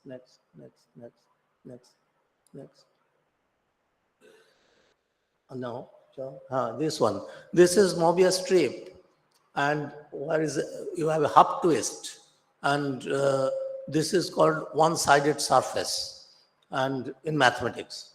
But this has been used now. This idea has been taken to make construct this, to construct a very important architecture, which is named Mobius houses, in which inside and outside coalesce. We can also think of Dali's molten clocks. Let's go further. These are all Mobius houses, sections. Go further. Yeah. This is Dali's molten clock, and you see it is topologically transformed. This is a clock. After having topological transformation, you can have this. There are other pictures of self-portrait in a convex mirror, by whom I don't remember right now, but it was also a topological transformation. Then came Cubism, which replaced natural forms of geometric by geometric surrogates, such as the cube, the cylinder, and the cone, or the sphere, etc. I would like to mention Bauhaus movement, which is from 1919 to 1933 usually, and its connection with the logical positivism, Vienna Circle. Point is this, that I am concerned, or I know a little bit about logical positivism, because I do work on this area, particularly on Carnap's work, etc. But I knew about Bauhaus also, very little. But now I discover that there was a very great influence of these two movements which were going on during the Nazi dominated Europe. I would request you all to just see, have a look into this aspect of this. I am not entering into the detail because there are some stories here which are really revealing. Now, I would like to. It is better if I read Kandinsky's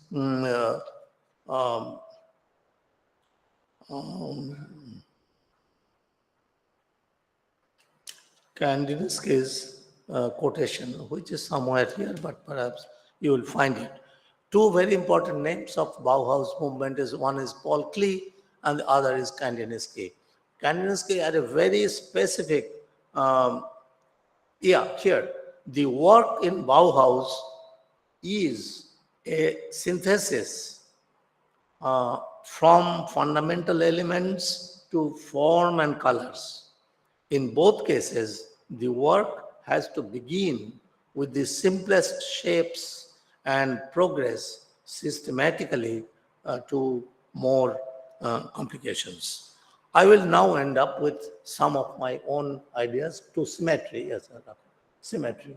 Symmetry is something which is common to both mathematics as well as art.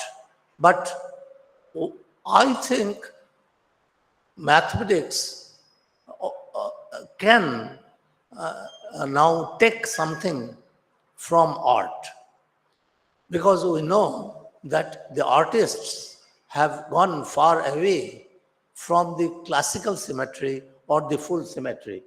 So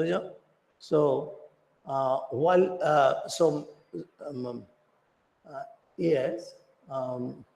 Okay, Joe, next Joe. So this is the classical symmetry as shown in Leonardo's famous work. Next one, Leonardo. Next one, Leonardo, the same picture. Okay, now let us come to Nataraja. You see the Indian scenario here is also very perfect symmetry. Go next one. Next one, all Natarajas. Well, okay. Now, from symmetry, artists have already moved towards distortion. We can call it asymmetry, we can call it antisymmetry, and so on. So nobody will at present be interested in this kind of full symmetry. Next. Okay. Next picture. Yeah. So these are two examples of full symmetries. Alpana. We call them Alpana in Bengali, in this part of India. Move to next one. See this one. This is a slight distortion from symmetry. This is most probably Jogan's painting, Jogan Chaudhary's. Go to the next one. Okay. Now symmetry almost breaks down this Picasso when the eyes are in different locations and so on, not in symmetric positions. So further, yeah. All these are examples of very important paintings where symmetries have been broken. Now, okay, yeah. Now my point is, this breaking the symmetry can be considered by mathematics. I now I am now propagating the idea that in mathematics, the grand symmetry the classical mathematics depends on a grand symmetry called consistency. Now, there have been real doubts in the in this grand symmetry. It started from Gödel's famous incompleteness theorems and so on. In fact, we do not now know whether real number system is or natural number system is really consistent. Now, and from another angle, inconsistency is a reality of life. Now, if mathematics is to represent, in some sense, is to tell the story of life, then it should be able to tell the story of these kind of inconsistencies. So, present-day mathematics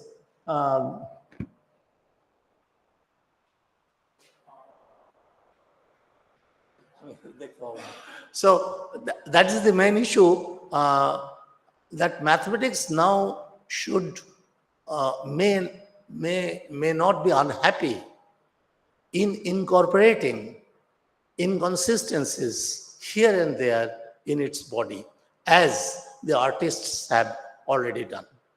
Thank you very much.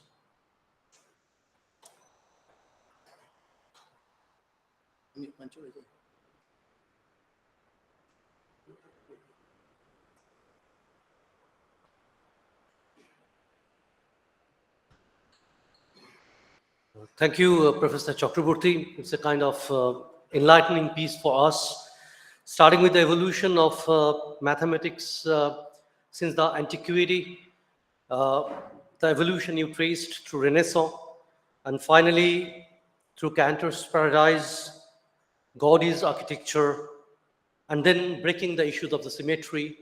You actually possibly encapsulated the problem of the threshold. Is it in or is it out? So it's a kind of food of thought, and with a whole lot of pictorial presentations, it augments our imagination beyond a threshold. Thank you very much. Now I invite Professor Deepak Dhar to share his thought on the theme. Professor Dhar, please.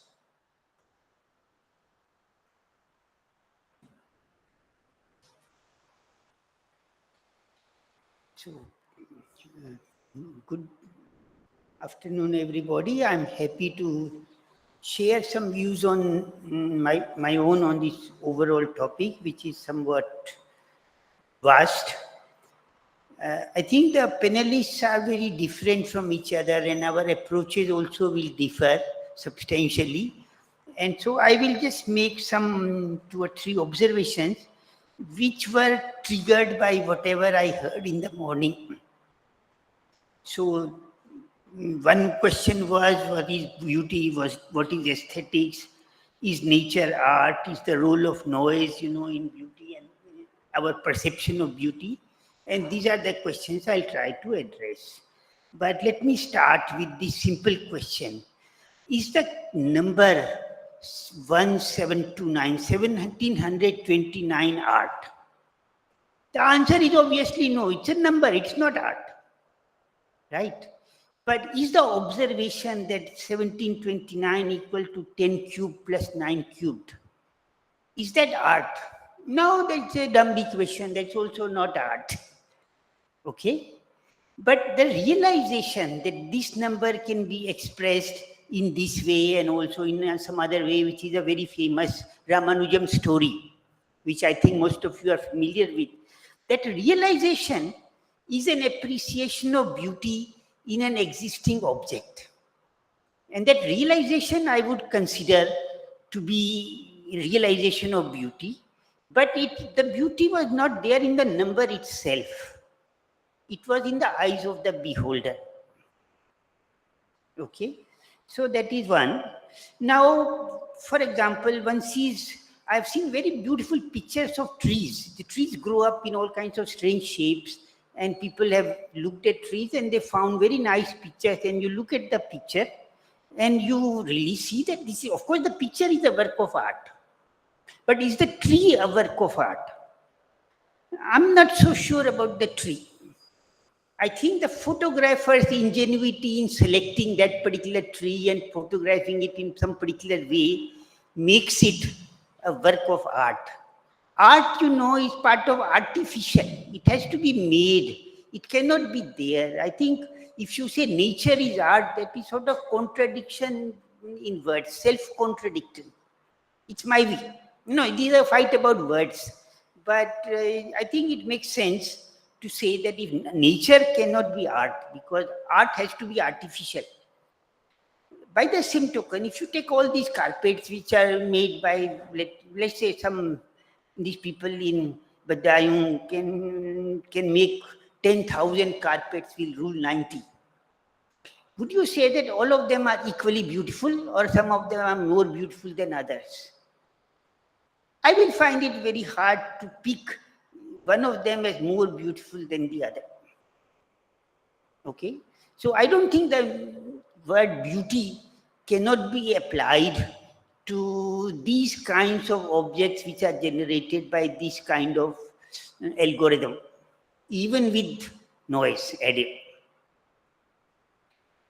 Okay, so just one more comment, which is somewhat different, but it is dealing with the overall nature of art and science.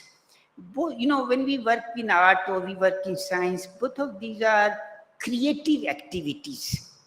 To that degree, the scientist working as a scientist and artist working as an artist are somewhat similar people. They have to ignore lots of other things and focus on their work, and they are very passionate, and you know, the work gives them satisfaction. But these things are somewhat different. So, for example, let me give you an example first, and then I'll ask that question. There is this famous, very famous story of King Lear from Shakespeare, and there is this movie, Bombay movie from Bhagwan. Both of them deal with thankless children, I think, at some level. So, of course, they are very different, you know, they are not the same thing. I will not say that they are the same thing.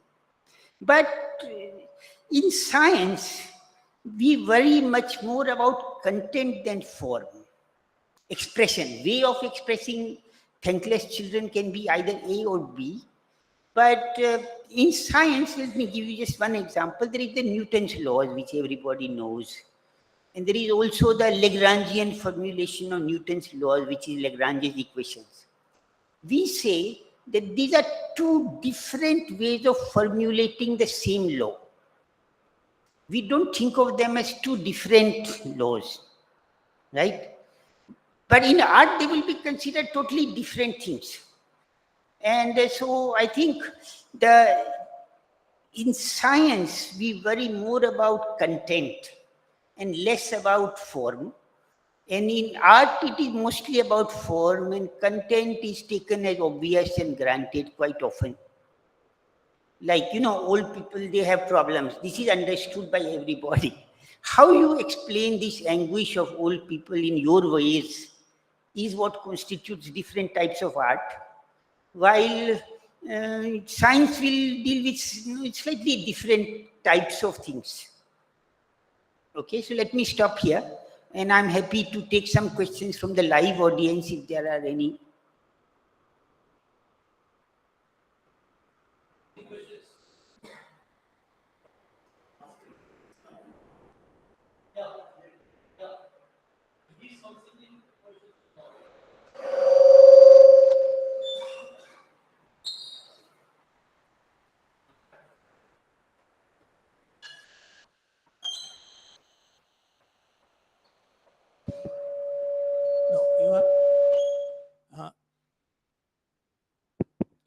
You have mentioned the difference, one difference between science and art is as follows, that science deals with content, more on content, and art deals with form. It's true, but perhaps apparently, in two senses. Firstly, can you say the same thing for mathematics and art? I mean, is mathematics concerned with content or form, basically? I mean, modern mathematics, I mean, the mathematics as it stands now. This is question one.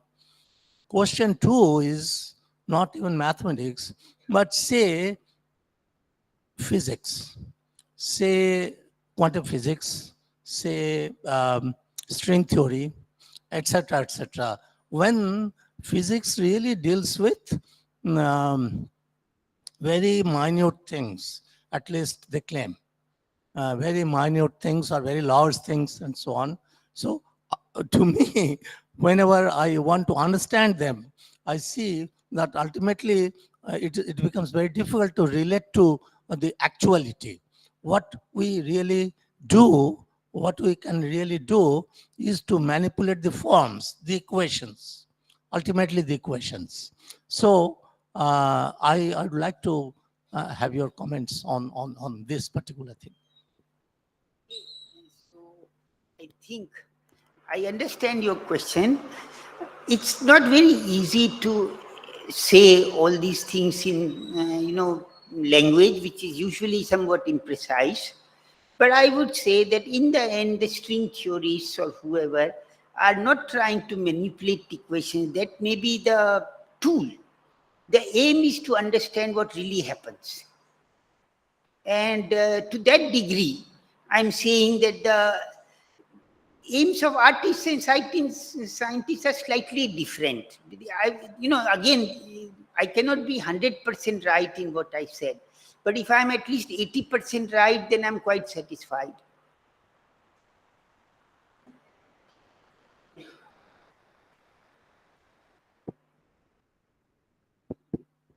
To add to that earlier questions, I'm just thinking about another situation in the new art movement where there is no recognizable form, rather what we normally call abstract art. There is form, abstract form, whatever we call it, but content is not defined. And some of the artists claim that audience has to create the content. So it develops into the mind of the content. Is there any such thing in mathematics? I would say no. I think in mathematics, the content is not created by the listener, it is created by the giver. In abstract art, you see the art and you get some idea. And, the aim of the artist is to provide you with stimulus for creating this. I think the mathematician does more than provide a stimulus for you to realize the idea. And hopefully, two different readers reading the same scientific paper will get the same idea, which is not true in art. Okay, I think this difference and the subjectivity of interpretation is key difference between artistic beauty and scientific beauty.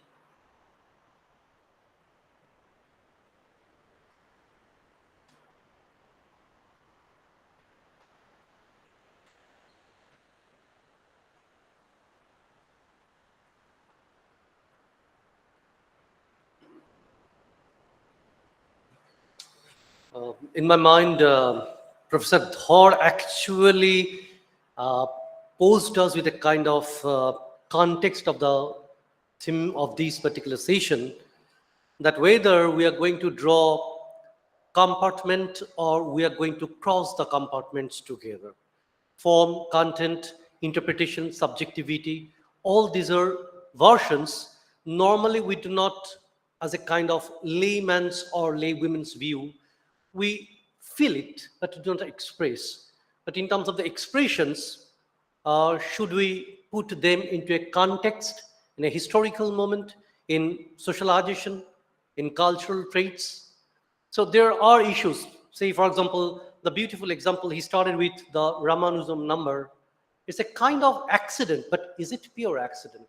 Remain a kind of cornerstone of mathematical journey for everybody. So in that sense, sometimes it is a beautiful mind, like many other people in the domain. Thank you very much, Professor Dhar. Now I invite artist Amitabh Sengupta for his erudition.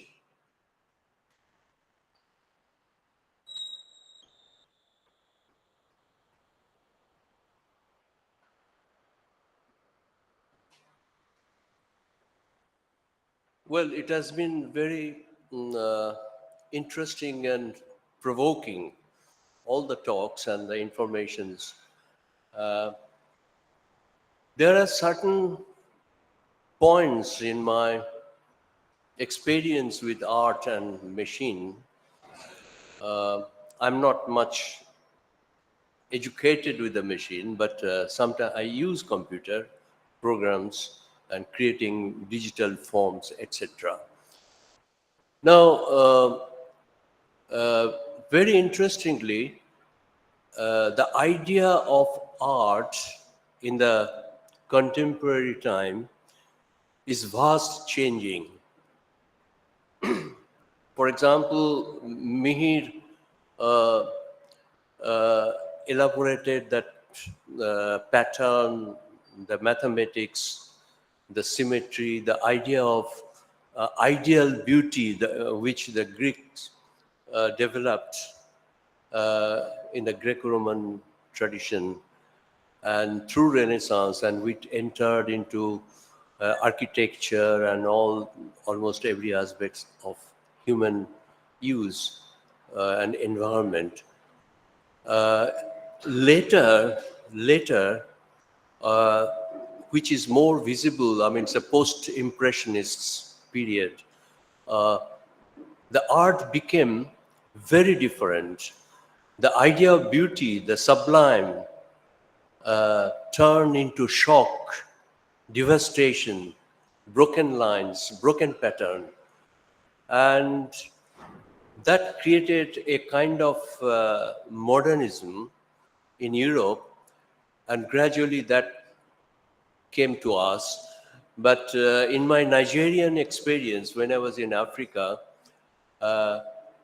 for the first time, I observed in the folk culture, there is this emphasis of expression, exaggeration, and elimination of details. And if you think of an African form, there is a tremendous distortion. It doesn't follow the Greek ideal of beauty or the proportions. Neither it coincides with the Indian idea of Nataraj or anything. So there, it's creating another kind of visual element. They don't, of course, they don't call it art. It is Europe who initiated mentioning these artifacts into art and all that. And that language of art, whatever, influenced European modernism. And that was another trend. Now, I have been studying the folk trends in India, I mean, especially in Bengal, the Patachitra, for example. Now, if you look into this Patachitra or the folk tradition, there is a specific story. Story is very important, and story relates to morality, tradition, the way of life, environment, immediate environment, everything. And there is a pattern, the panels, after panels, it moves, what is evident in the Patachitra scroll painting. Now, this scroll tradition is also very ancient. For example, in the Sachi, the Buddha Jataka stories, if you look into that, they are panels. And some of the historians predict that this has come from the village tradition. Now, art so developed into various kind of concepts, traditions, practices. There is no rule, there is no end. Now, as you can see that from the exhibition and Tim Roth's presentation, that now the idea of beauty, sublime, is encroaching into the parameters of machine products and the science. Now, kind of data you are feeding and the kind of outcomes you are getting, there is a new question of balance, symmetry, and all those elements that we learned with art. Now, these are entering, so aesthetics is entering into a new zone of science. So ultimately, I think there is a kind of symmetry pattern or balance, whatever you say, in nature, and that exists also in scientific investigations and art. And the apparent presentations of this is philosophically changing the definitions. For example, the Greek theory of ideal human being, or the ideal human being in African art, or the ideal presentation of Patachitra. So man has thought very differently and capable of thinking what machine is doing, what pattern is giving, what new aesthetics is giving. So it's possible. Lastly, in the previous talks, I mean, there was certain questions about the form and balance. Roth also talked a lot about balance and all those things. And there is a new psychological theory that, as I said, in new art form, they are breaking the rules of balance, breaking the rules of rhythm, and distorting it, sometimes making it shocking. Now, there is another psychological theory coming, I forgot the names. There it says, it does a kind of visual experiment. They project a picture of a box which is tilted and little lower, and asking the viewers, do you like this? So people mostly silent, no, not interesting. And the next picture is the box is right in the middle and properly placed. So do you like this? Yeah. So the viewers are more comfortable. So this comfort of seeing things is another element of balance, rhythm. Why it's comfortable, it's not, I don't know, but there is inbuilt system in the human mind, brain, that feels comfortable. Now, whether this is individual pattern or group pattern, or we can call it a human pattern, I don't know.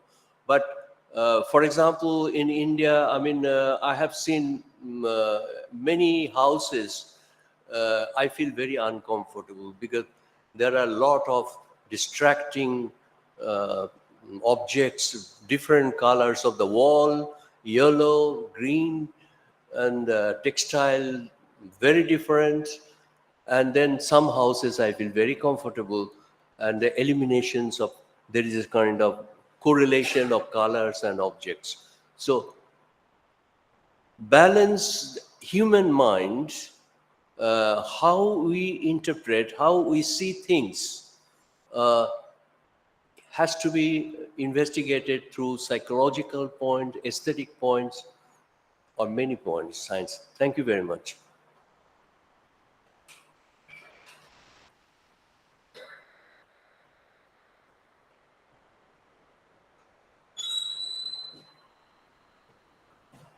So from divergence to trains of convergence, artist Sengupta talks about broken lines, exaggeration, defiance, and experimentation.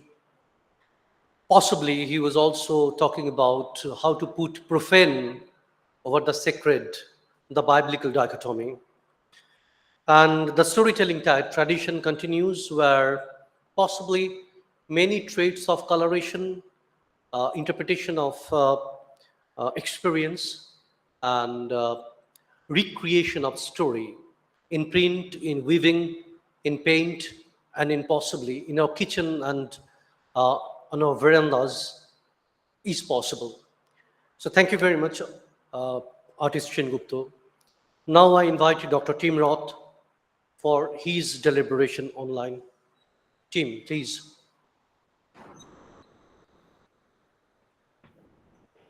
Yes, well,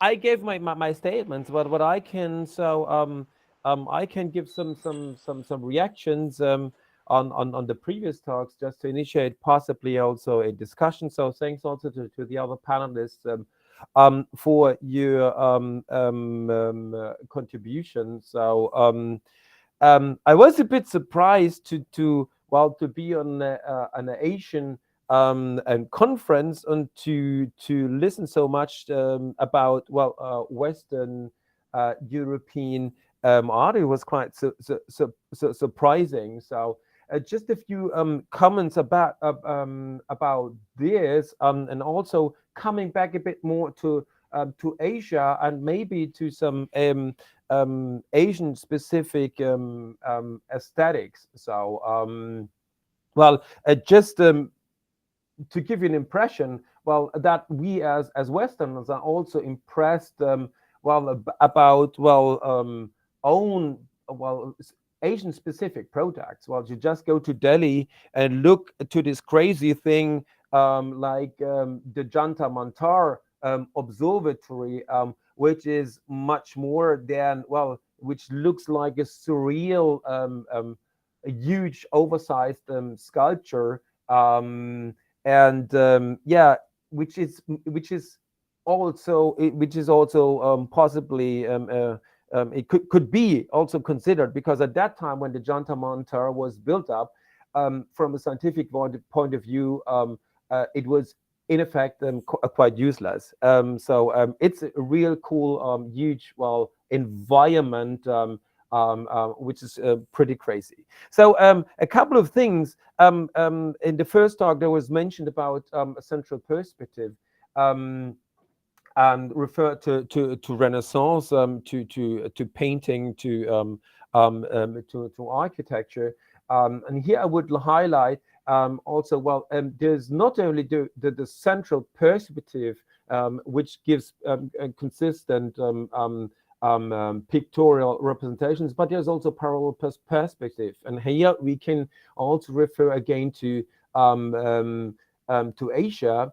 And as you have parallel perspectives, for instance, in Chinese and Japanese depictions. So, and these are equally representative as a central perspective. And of course, even in Europe, there's a it's not really completely consistent. The rise of perspective in Renaissance, so of Renaissance, as we also had a kind of proto-perspective in Roman frescoes, at least a kind of spatial setting.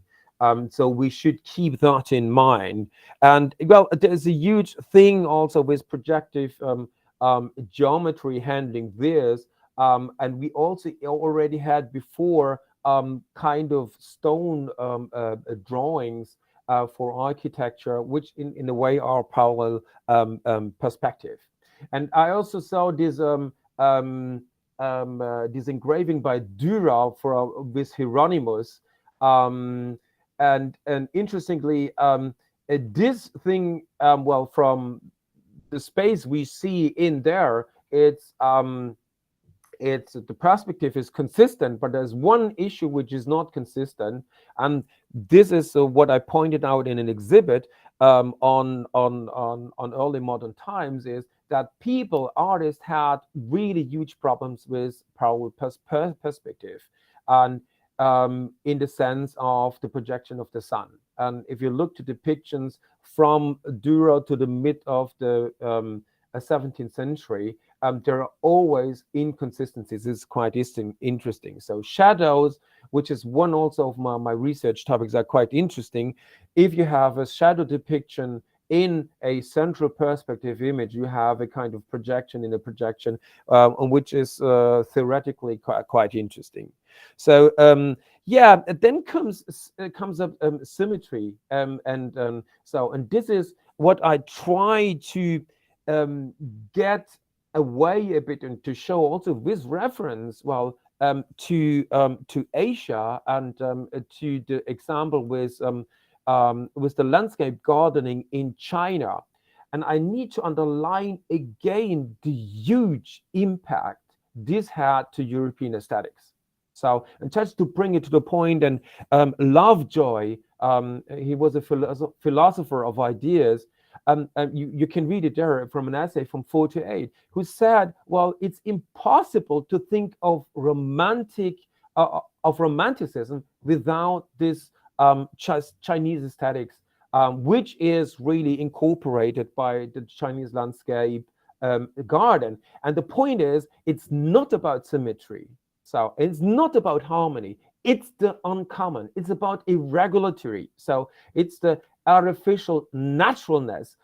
So which triggered the Europeans, and well, which is the foundation for the English landscape garden, landscape garden, and which further on, well, is important, well, for romantics, where you see a lot of nature depicted, which is not in an order, but which show all these irregularities. So this breaking with symmetry and so on is not a child of modernism. So it's much more older, and the thing is, in a way, it's in a kind of adapted, inherited from Chinese aesthetics. So, and just to underline, it's much more in general. Europeans were so impressed by Chinese culture, also by politics. So they took over. So they were impressed because Europe, by the end of the 16th century, so this was pure feudalism, and well, we have a corrupt political system, and they saw well, China is this huge country, and which had a perfect bureaucracy administration. So, and this is also coming in and this idea. And they had not this religious problem, and so Europeans said, and there were a couple Europeans saying up until the beginning of the 20th century, well, that the Chinese culture might be a superior culture to the European culture, which is quite interesting. So I'm quite grateful also about the comments on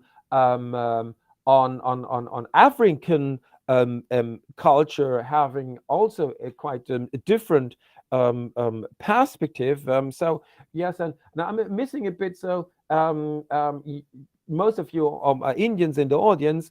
So about well, what about Indian culture, for instance? What about the Shruti scale, which has a mathematical foundation, but interestingly, so it's not as most musical scale. It's not.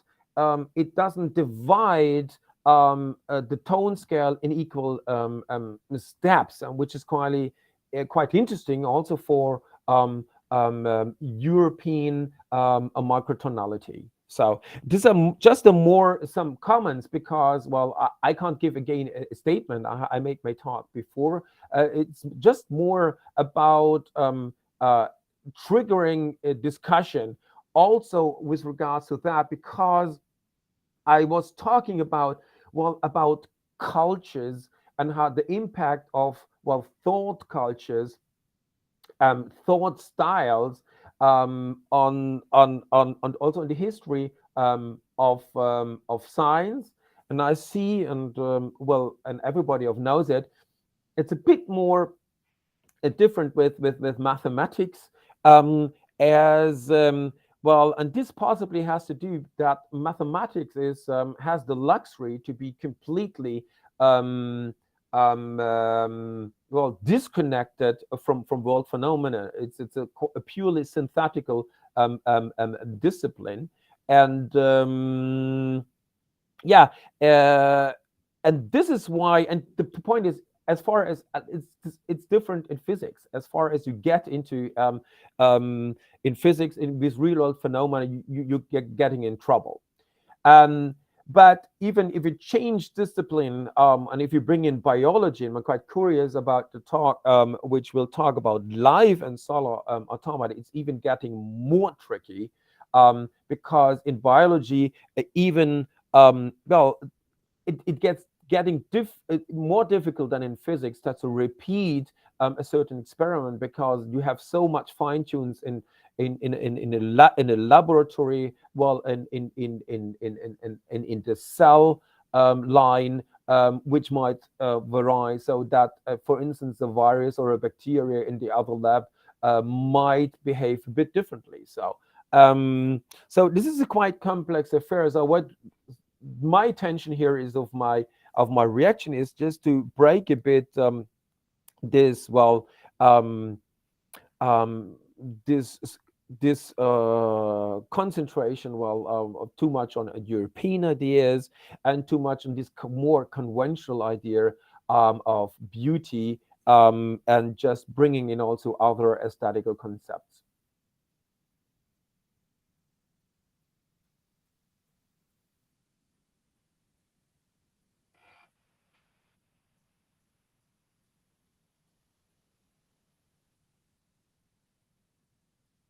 Thank you, Dr. Tim, because now it is a kind of open-chested approach where just not psychology, but also biology, besides physics, mathematics, and computations comes into being. I cannot, as a kind of concluding remarks on my part, and in continuation of the hint Tim made, I refer to one of the master in my domain, sociology, Max Weber. At the climax of Max Weber's magnum opus, The Protestant Ethics and the Spirit of Capitalism, keep in mind that we are talking within the capitalist system and in a post-colonial reality, but deeply kind of embedded within that capitalistic system. Weber was writing that the whole mighty cosmos of modern economic order is seen as an iron cage. This inexorable order capitalize, legalize, and bureaucratize determines the lives of all individuals who are born into this mechanism. So there's a kind of one common universalistic trait that, say, for example, if you ask for Indian illustrations, Shantipur and Dhonekhali Tat weavers, they can make a kind of design after thinking for 6 months. That means unsustainable in the market to make a profit. What they are doing, the money lenders, the Mahajans from Bara Bazar in Kolkata, they produce computerized designs in hundreds of thousands, supplied them. And they have nothing involved in terms of the thought process, but they replicate the things in terms of their acquired skill and expertise. But art is only partly, possibly minuscule part of the art is trained, learned. Much of it is experienced and innovated through impulses. So to become Eurocentric is a kind of destiny of capitalism. Till the point we cannot make the critique out of it, we cannot do it. Because I have a problem with, say, with the concept of, say, cellular automata.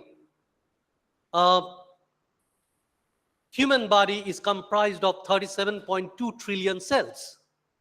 We can analyze their functions and structures and combinations together. But do you know that the number of microorganisms residing in the same body of 37.2 trillion is 49.8 trillion? Then the confusion arises, who am I? The 49.8 or the 37.2? And that is possibly a starting point for challenging the modicum of majoritarian understanding of market-driven computation and to go for asymmetry, creativity, and resistance, because specialization without spirit and heart is meaningless subjugation on the altar of massive productivity, profit in a few hands. So with these words, I think these are a kind of convergence of art, mathematics, and computations together. Thank you. Yeah, Mihir is likely to comment. Okay.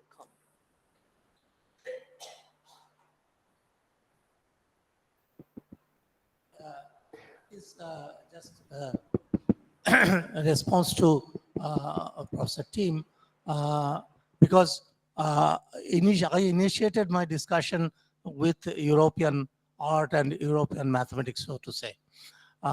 This was only because shortage of time. It was impossible to discuss the entire story, and partly also because the study of European art is so much available. On the other hand, the Indian and the Chinese are a little bit available, but the Indian art, the analytic study of Indian art is not that much available. But I agree with Professor Tim that this similar study should be carried over here in this culture also. It was very slightly, tangentially touched upon by Amitabh Sengupta. So this is from my side, I have to say. The second point which I really wanted to present here is that be it art, be it science, be it mathematics, these are cultural events. These are cultural events.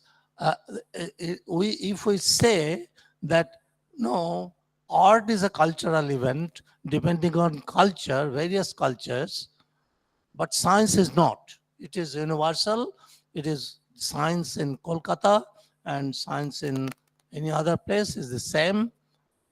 This is going on. In fact, this is also true about mathematics, because the mathematics that is nowadays taught is the mathematics which was introduced at one point of time, by imperialism. Being a mathematician, I can definitely show examples of other kinds of mathematics that emerged in various cultures.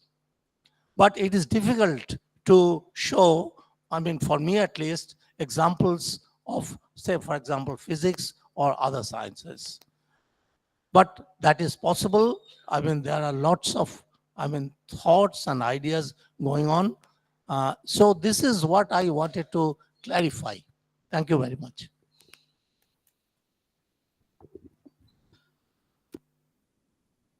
I solicit questions from the panelists, if you have any. Any questions from any of the panelists, from the audience? So I might also reply. So I'm quite happy about this comment about the cultures, and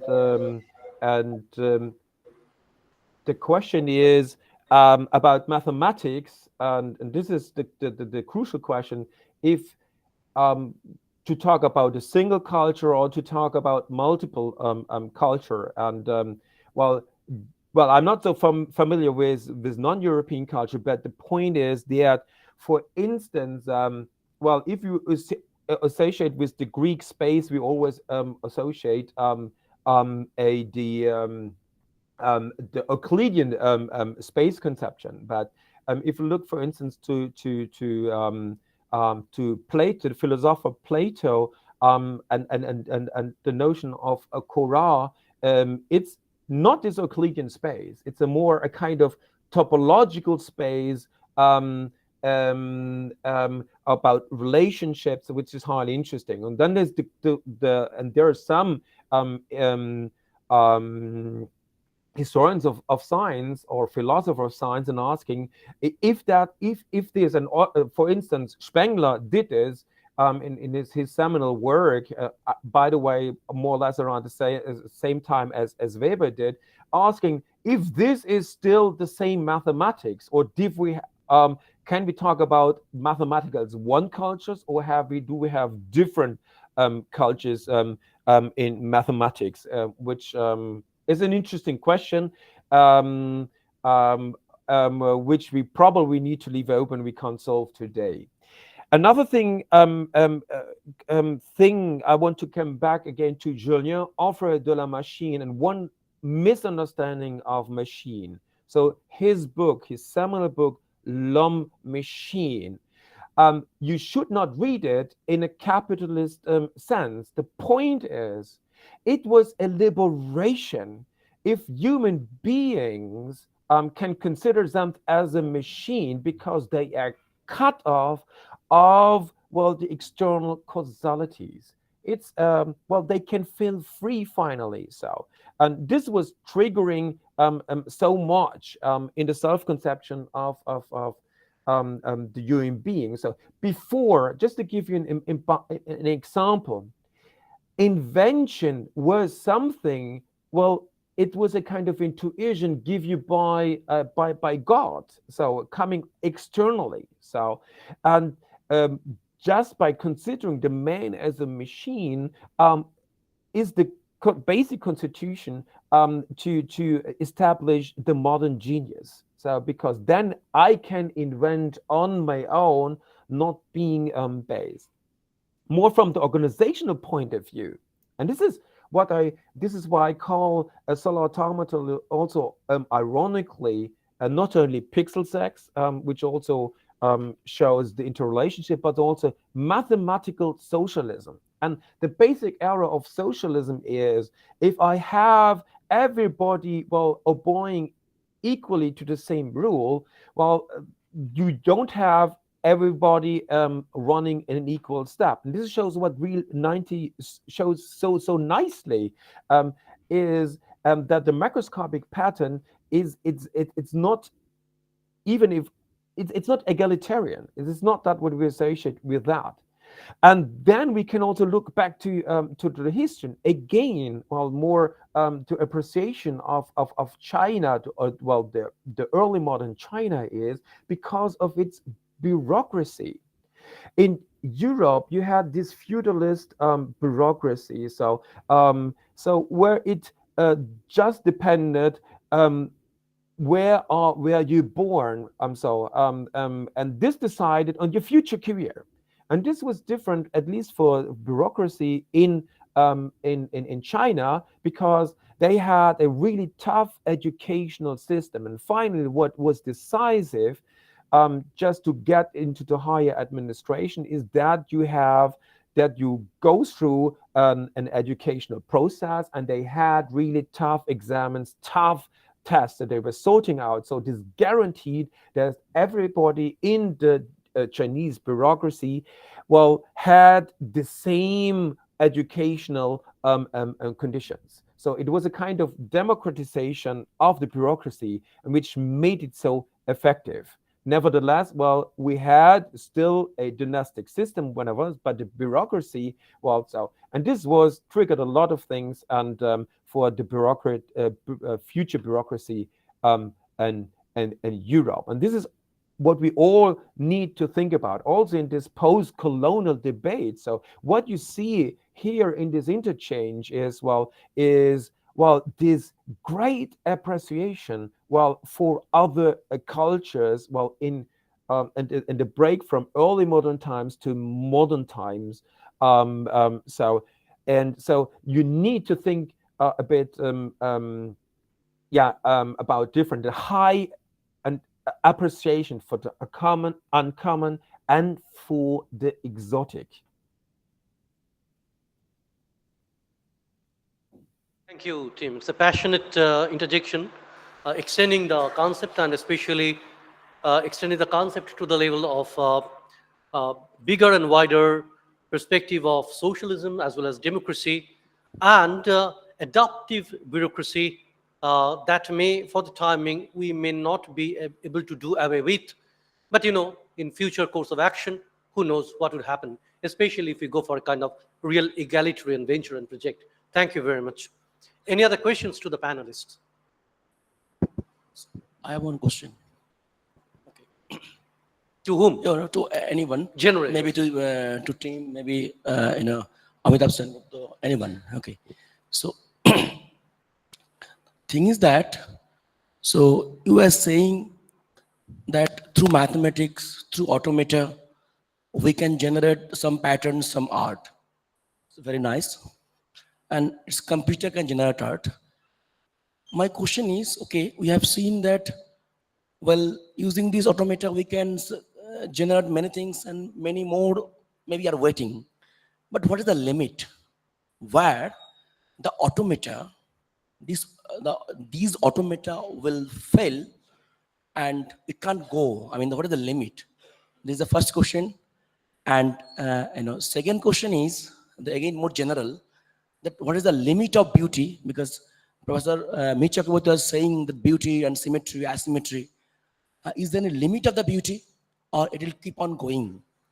So these two questions.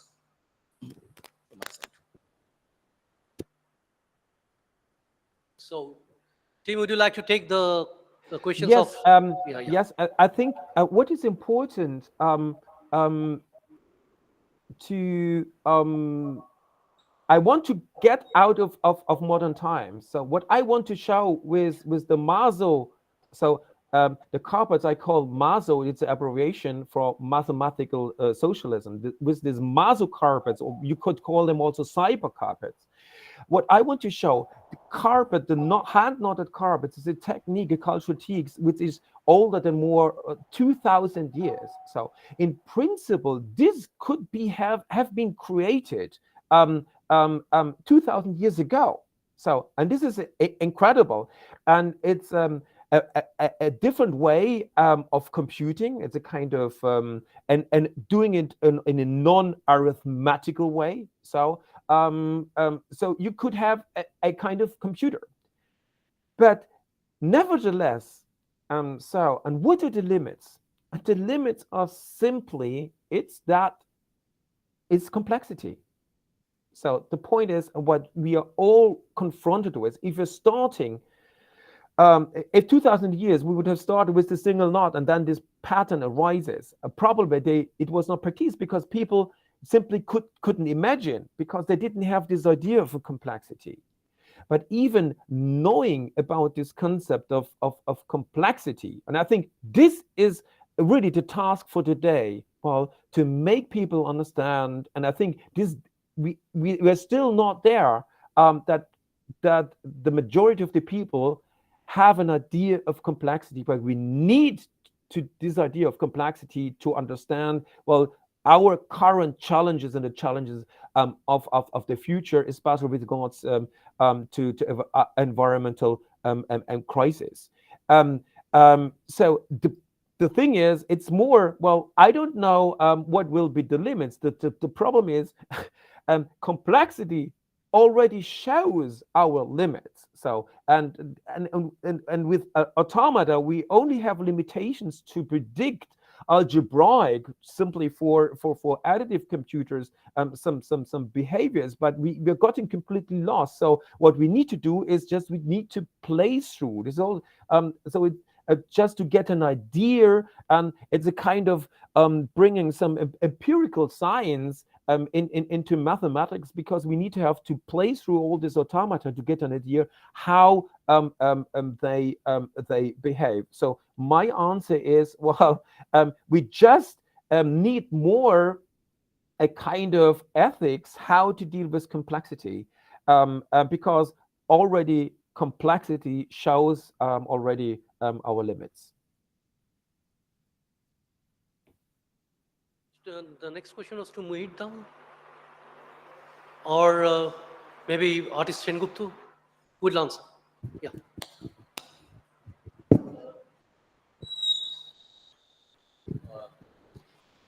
Actually, I will deal with your second question. That's I don't think there is limit, because as long as human mind dreams and experience new environment, new events, it will go on.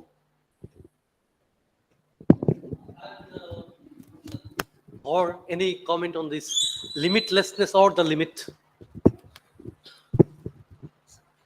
Okay, I have, sorry, opposite view. I think there is a limit to what we consider beauty. So if you took all these 20,000 or 50, 200,000 patterns you form by using the rule 90, will you call all of them beautiful? Is the ability of human mind to perceive beauty infinite? No, it is not. I think either I will not consider any of them beautiful, or I will pick 5 and call them beautiful, and the rest will not be beautiful. What criterion I use to pick the 5 is actually quite arbitrarily chosen. It depends on culture. You know, the African people find this thing beautiful, in European people find that thing beautiful. I was talking to my dog the other day, and I told him about this talk about the Greco-Roman concept of beauty, about human beauty. Everything should be sitting on the circle, and he started laughing. It's such a human-centric point of view, and then it's very arbitrary. I think it doesn't exist in any other culture. It's just arbitrary, and one should perceive it as such. That's all. Okay. I don't think mathematics dictates that human beings should be sitting on the perimeter of a circle. Because if we were not shaped like this, we were shaped like snails, then our concept of beauty will be somewhat different, I suppose. Yeah, thank you. We were seeking some contrarian view as well. So now the model is somehow balanced. May I have So- again a short comment? Again, so what I pointed out with aesthetics and what is important about aesthetic judgment, and this is what Kant underlined, is again. So, and this makes this question, and this is quite happy that to mention, well, the different cultures is, well, beauty does an aesthetic judgment doesn't tell you something about the object. So it tells you something about you and how you relate to it. To be it, you call it beauty, if you call it uncommon, or if you call it sublime, it tells you something how you relate to that object and to the world. So this is quite important. So in a way, this question about if we consider something as beauty, the more interesting question is why somebody considers something as beauty. It's not about the object, it's more about the spectator. This is the interesting question.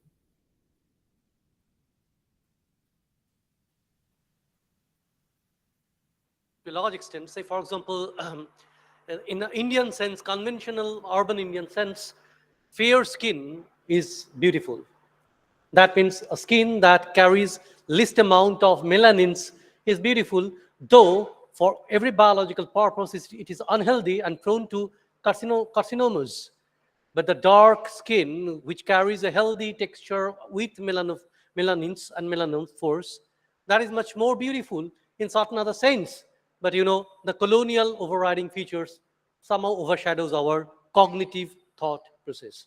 So that's the kind of possibilities are there, but also there are barriers we need to overcome with the advent of new sense of knowledge, science, and technology.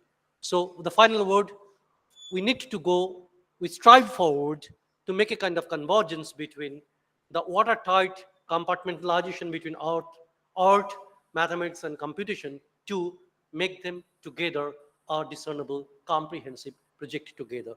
Thank you very much. Thank you also.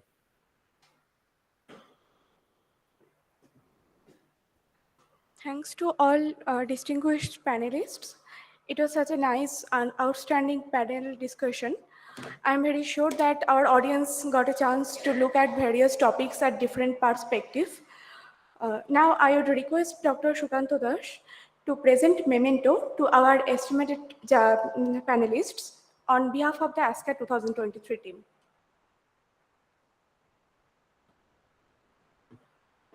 So first, I would like to thank all the panelists, especially Tim. Tim couldn't come here, but he has tried a lot. We also tried, but nothing did work. So thank you, Tim, for coming here. I mean, at least virtually, and we enjoyed your session and talk, everything. Thank you very much. So Thank you too. So it was inspiring discussion. So thank you so much. So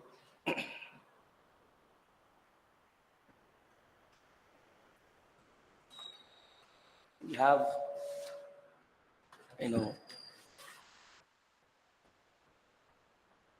so from on behalf of organizing committee, we have some token of appreciation. So may I request Professor Mihir Chakraborty to come here?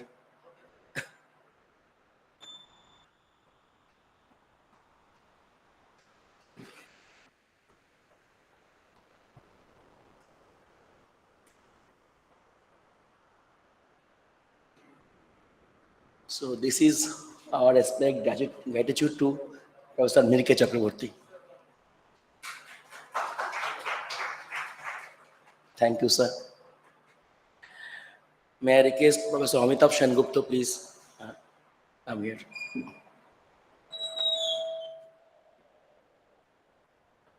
Yeah. So thank you, Professor Sengupta. May I request Professor Deepak Dhar? So we have small token of thank you, sir. Finally, Professor Subhasis Nibirh.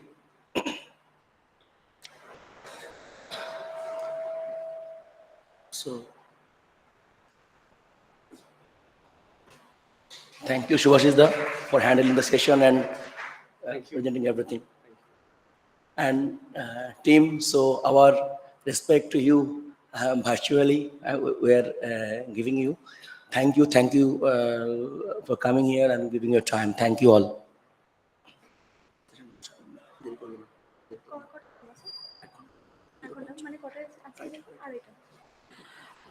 Thank you, sir. With this, winding up this session, it's time for lunch break. We shall assemble here exactly 1 hour later at 2:30 p.m. Thank you for participating in this session. Enjoy your meal. Thank you.